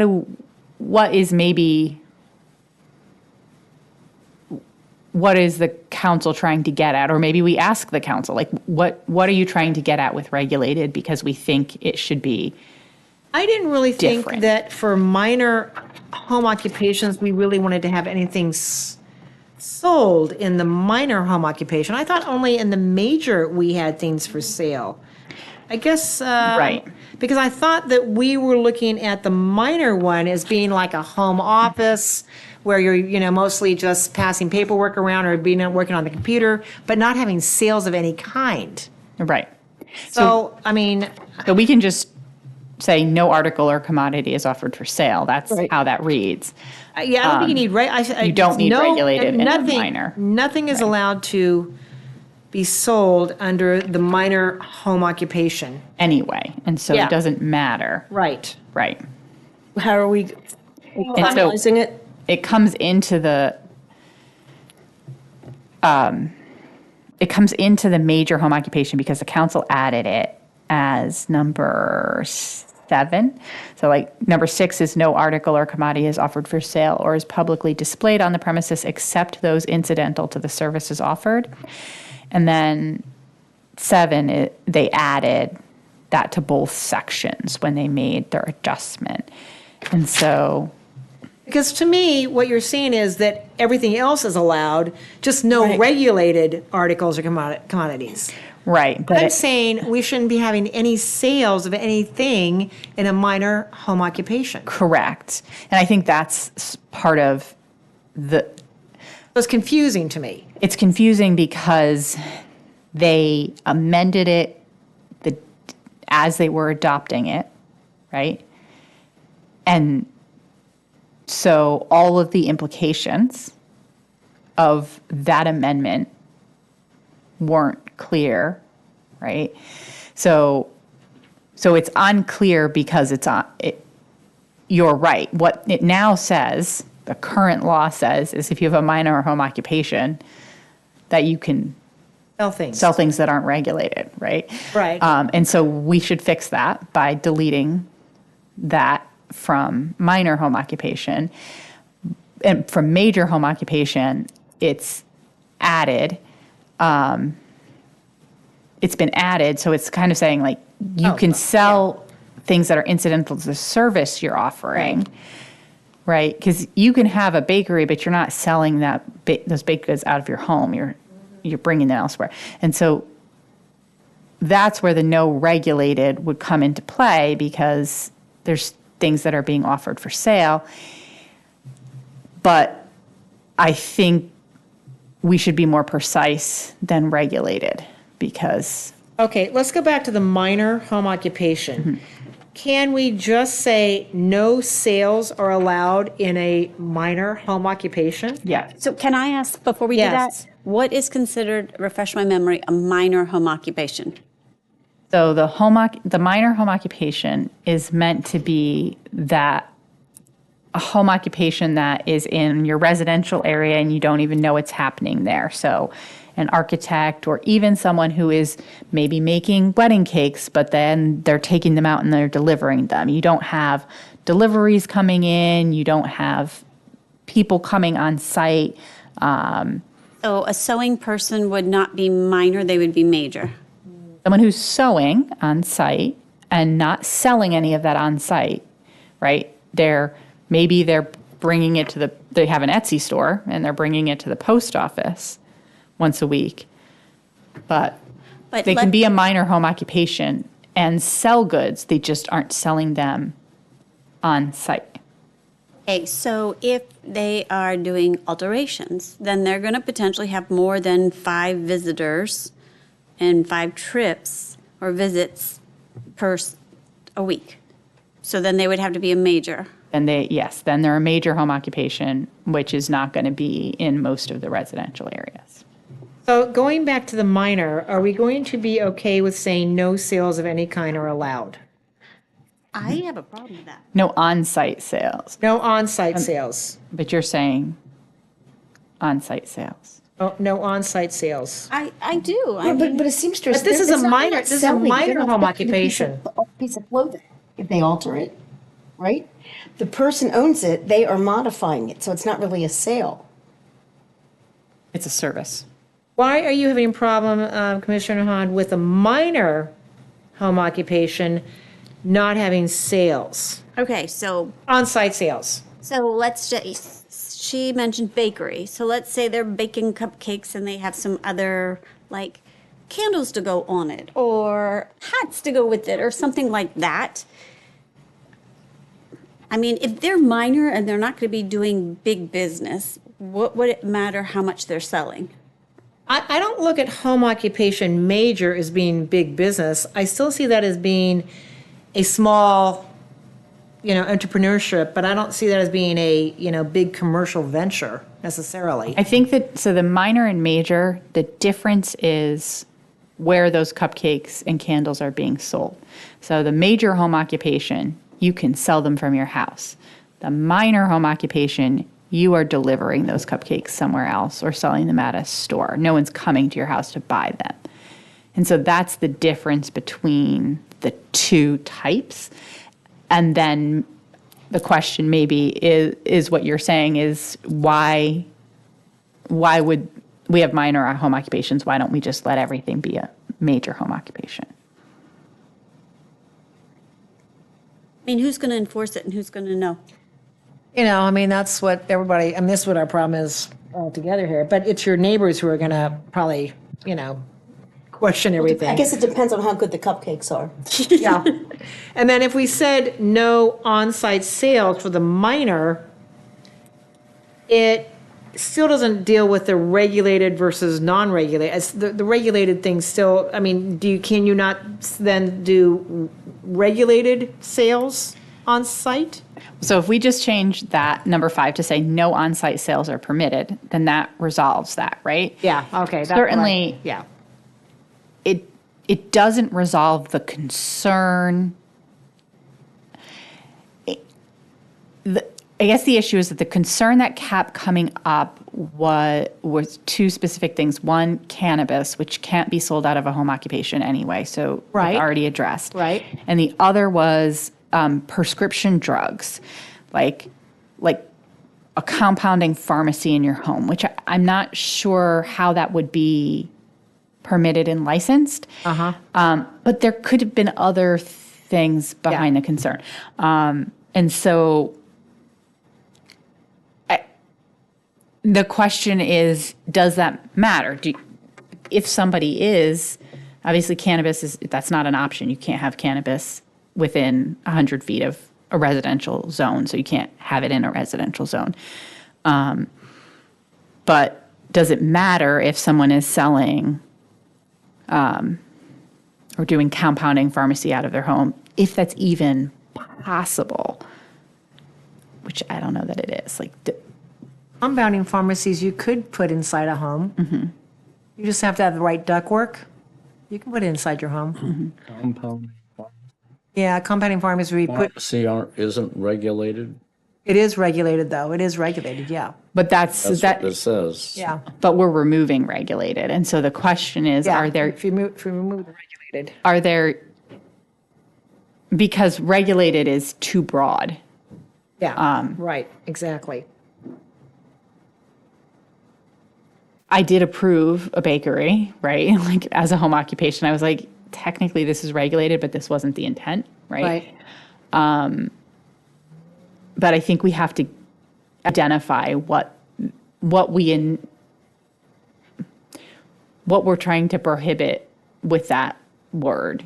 So if we, for the minor, say no on-site sales of any kind are allowed, did the council not want us to say no regulated sales that can be shipped out are also not allowed for the minor home occupation? So in other words, Right. so they don't want any kind of, they don't mind sales that are off-site. They don't mind that. Right. They just don't want you to sell anything that is that is considered regulated of some kind. Right. So if we eliminated any kind of sale from a minor home occupation, would that take care of this situation entirely? So you can own a minor home You couldn't occupation. even sell it off, you couldn't even send it off-site. So a minor home occupation becomes only service industries. Yeah, it'd be only a service thing.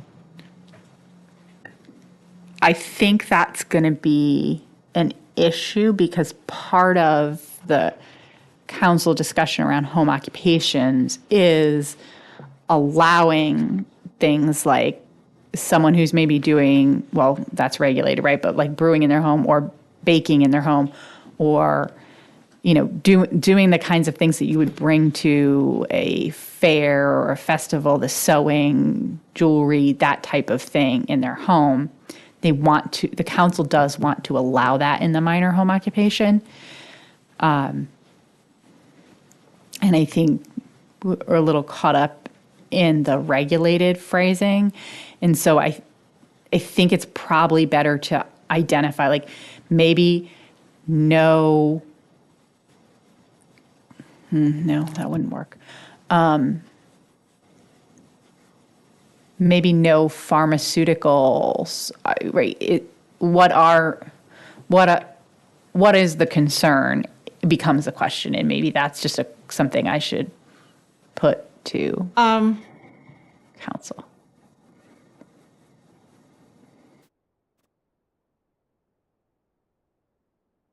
So, all right, so, no on-site sales. Okay, so no regulated. See, I don't understand that one at all, but,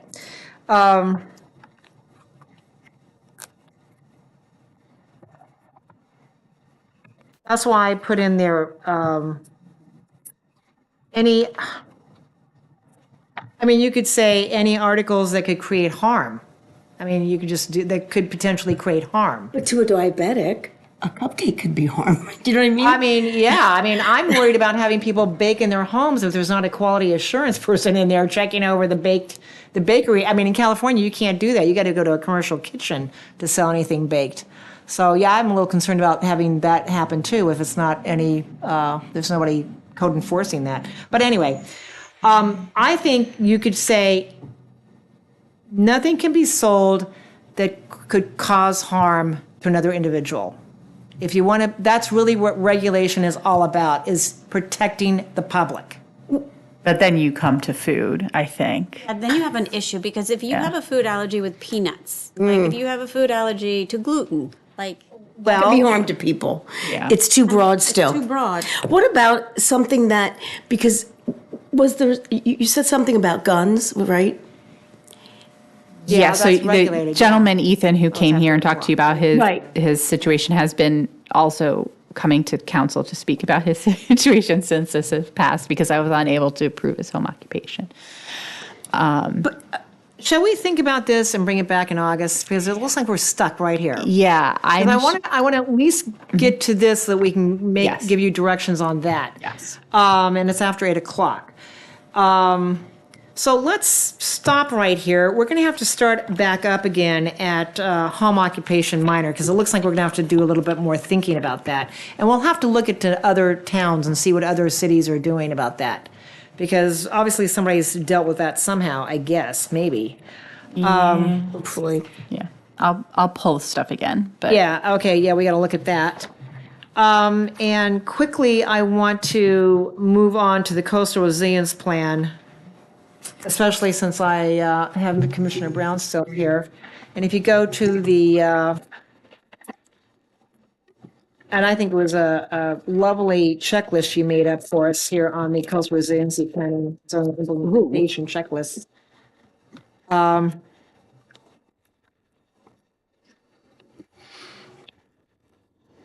mean, it looked pretty complete to me when I went through it.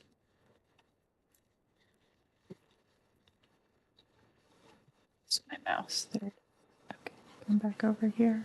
Nope, doesn't want to come back over here. There we go. Maybe. Okay. Sorry, I couldn't keep up with you because my mouse wouldn't come back over to me. So so this is a checklist based on the zoning relevant pieces of the coastal resilience plan. There's a couple of things that are sort of zoning adjacent that I have in here as well, but it's set up as a checklist so we can track what we're doing as we do it. Some of this is just adjustments to the way that plans are reviewed and the standards, but a lot of it really kind of comes to creating this coastal resilience overlay zone that would allow us to have different regulations inside this Isabel plus 2.4 foot test for principal dwellings. So you would increase buffers. You might allow a higher height that based off the freeboard. So like higher freeboard than in other areas. And that is in the zoning ordinance as well as in the floodplain regulations. Have some front yard restrictions, which I think is really referring to the yard that's facing the water feature. Am I losing you? I'm just kind of going through. Where are you? I'm you're reading still off looking through here for Yeah, that. so we can, there's a checklist and Right. then there's also this map because the request was what exactly are we talking about, which properties? And so without having a GIS person do a map for us, this is the Coastal Flood Explorer. And so this is Isabel. It's technically Isabel plus 2.5 because they don't have a 2.4 on here. But if I give you just a map, it's just really hard to see what properties it's impacting. And that's the question you all had. So there's these properties here south of First Street where there's that wetland that is ultimately going to have some wetland migration. You have a lot of properties here. Some are, or most of them are currently developed, but there is an undeveloped property here. Is that over by Seagate? Are we looking at Seagate? Yep. Right? Seagate Yeah. is, show me where Seagate is exactly. And the marsh, I'm trying to see where the marsh is. So the Where's the firehouse? The firehouse is here. Okay, there's a So firehouse. this Okay. is Horizons, right? Okay. Here's your marsh, and then this is Seagate, right? No, this is Seagate. Yeah. Okay, yes, I see Seagate. Yes. Okay, and so you're talking about the overlay would be pretty much all the green, blue areas you're talking about, or you're looking at right up there. Yes. So the overlay would go to the edges here and have, I think this is a bit wider than this edge, this light blue edge Yeah. is wider than the retreat zone for this area, but it certainly would make sense from a perspective of,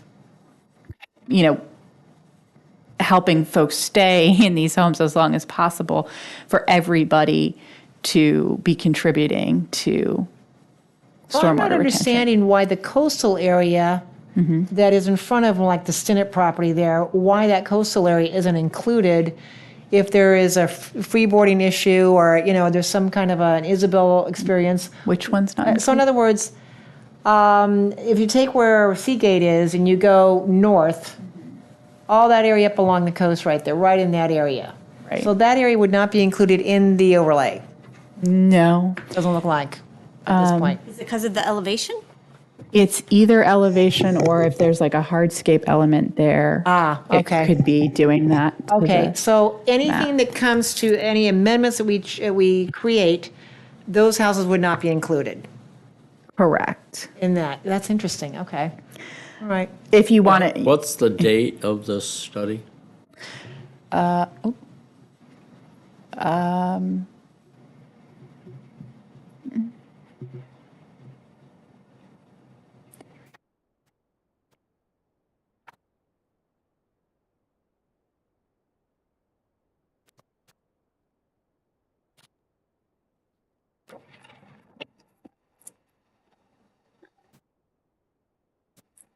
might have to look deeper to find, well, this says current as of July 2020. I know it is more recent than the data in the coastal resiliency, So this Plan. plan that I have here says July 10th, 2023. your coastal resiliency plan, correct.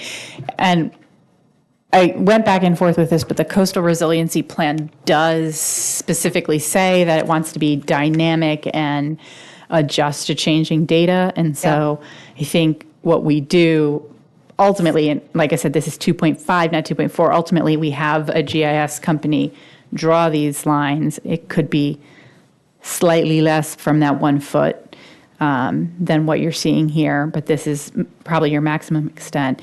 And then they have to be adjusted every 5 years as new maps come in. So then we're looking at all the way then going south along the coast. Yes. How far down does that go? It goes to Fishing Creek. Let's see, it goes all the way past the Rod and Reel, Fishing Creek, okay. And then it stops about where Chesapeake Station starts. Right. Just about right where Roland's, that whole area right in there. Yes. On the coast. On the coast, at least, On but the you still have coast. stuff going on over here. These properties are affected right here. Right. But there's less impact to the properties up here because of the elevation changes. And even sort of on the southern, going out towards the west, again, like not as significant impact to the property. So there, if any of these properties are still on septics, there could be issues with that, but that is something that has to be addressed. And then there's also this little section down here. This is this property I keep mentioning that people want to build a house on, but it's actually a floodplain. And What area wetlands. is that you're talking? What is that exactly? So this is Bayfront Park right here. Okay. And so this is, when you're at the park and there's that creek that goes in, I don't know the name of it. It's this area. This is sort of like a low-lying area. Right, it is.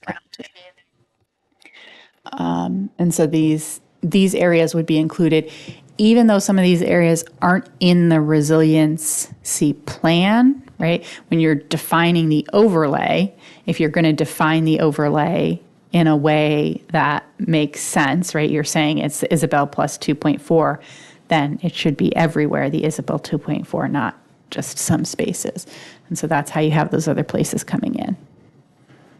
I mean, what's going to be weird about this is that it's going to make the town look really odd. I mean, you're going to have non-compatible properties next to, it's just going to be a source of non-compatibility because you're going to have because of the way that the overlay is going to be, and the codes are going to have to change for that overlay, you're going to have houses next to each other that will not be allowed to have the same, let's just say if you change the height, they won't have the same height capabilities as another house that's, right next to it. If we change the freeboard for those inside that zone, yes. Right. Your height is currently based on freeboard, and I can't remember how. I mean, it's just going to make, I thought we were going to have more of a simple looking map at the end of the day, and obviously it's not simple at all. Not if we're going to tie it directly to the building. I mean, yeah, you have to do what you have to do. Thank you for showing this again, because I know it's a big question for me. We could change the freeboard for everyone in the floodplains, right? And the floodplain ordinance, there's a couple ordinances that are going to have to be updated because the agencies that provide the models and guidelines are having updates to their regulations, which comes down to us needing to update our regulations. So that floodplain is one of those. Forest conservation is another. You guys have to actually see forest conservation, but floodplain you don't need I mean, to. the question is, do you change an entire neighborhood, even though some of it's not in the overlay and some is, because you want it to all look somewhat compatible, or what? I think you're going to have incompatibility from like a height perspective potentially, but you're also going to have, sure, their house can be taller, but they have a lower lot coverage, right? So they can have less on there, and they have more plantings, et cetera. And in this area particularly, some of this area is planned for managed retreat, frankly. And as much as people are going to invest in these properties as flooding happens, it's difficult, but I'm hearing more and more stories of people who are saying, I'm not doing this for the third and fourth time. It's not here yet, right? Mm-hmm. Right. Right. But that's what that's about, and that's what FEMA is there to help with. But other properties, through elevation, like the ones that are a little further up, like down here, there's like maybe 3 or 4 properties that are just, it's going to be difficult. But further up, there's properties that if they were elevated would have less impacts from the flooding. Is that? So. Okay, so let's go back to this checklist then. Thank you for showing us that. I appreciate seeing that again. Okay, so her checklist is fairly complete when you go back to that resiliency plan that was created. So I think we just need to direct Ms. Franklin to come back with some legislation that includes amendments to the code that would encompass all of these recommendations. Is that pretty much the direction you want to have? Is that? Because I don't see anything in here. Do you see anything in here, Commissioner Brown, that you would want to modify or change or not include or include? It looks all fairly reasonable. It's a summary of what's in here. That's right. Commissioner Hahn, what are your thoughts? Pretty complete as far as a checklist. Is there anything else you want to include? No, I can't think of anything at this time. Okay. Good job on this. So let's go ahead and direct you to please bring back some legislation regarding all these recommendations, if you would. Can I have till September for the legislation? Oh, September, yes, that please. okay? That Please. for September, yes. Thank you. September for that. Just want to coordinate with critical. But going back to, if you could do short-term rental for next month? And how about if the certificate of occupancy and use we talk about next month? Can we do that? And, yeah, okay. So for next month, I have use and occupancy and short-term rentals. And then I guess there will be additional use. We'll go to the rest of the standards. And I want you to think more about the minor home occupation thing. Okay. See if you to come better terminology with that somehow. Okay, so I think we've completed most of the work that we had to do tonight. The one thing I would like to do is just bid our Commissioner Brown a farewell, and I'm sad to do it because he's resigning as of tonight. This is your last meeting. It depresses me. We've worked together for how many years? I don't even know now. It's been like I think it's about 6. 6, seems a lot longer. I see it's even longer. I'm just kidding. 6 was actually not that long, actually. But anyway, I've always appreciated every comment you've ever made, every suggestion. You always were very clear thinking, and just, I could always depend on you for a good response and a good question. I'm going to be sad to see you go. But we wish you the best and all the best luck for whatever you do, wherever you go. Okay. Hopefully, we'll see you around town at some point in time. Would you all like to, Just I wish you well in your move and everything else. yeah, I know. Are you moving, actually? Or you're gonna tell- Yes, You are gonna- yes, Anne Arundel County. You are going to Anne Arundel County, okay, well, there's such a far, far move. Different worlds. But we are going to miss you and thank you for all of your years of service. And mission will not be the same without you. Any other comments that you might have, Commissioner Hall? No, but it was very nice working with you. Ditto. And any more comments about anything else besides saying farewell to our wonderful Mr. leaving us? All right, then, I will ask for a motion to adjourn till our next meeting in August, if I have a motion to. I will make I'm sorry, were you starting? I make a motion to adjourn. And I will second. Favor? Aye. Adjourn, thank you very much, appreciate it. Good night, everybody. Have you started packing, Larry? What's that? Have you started packing yet?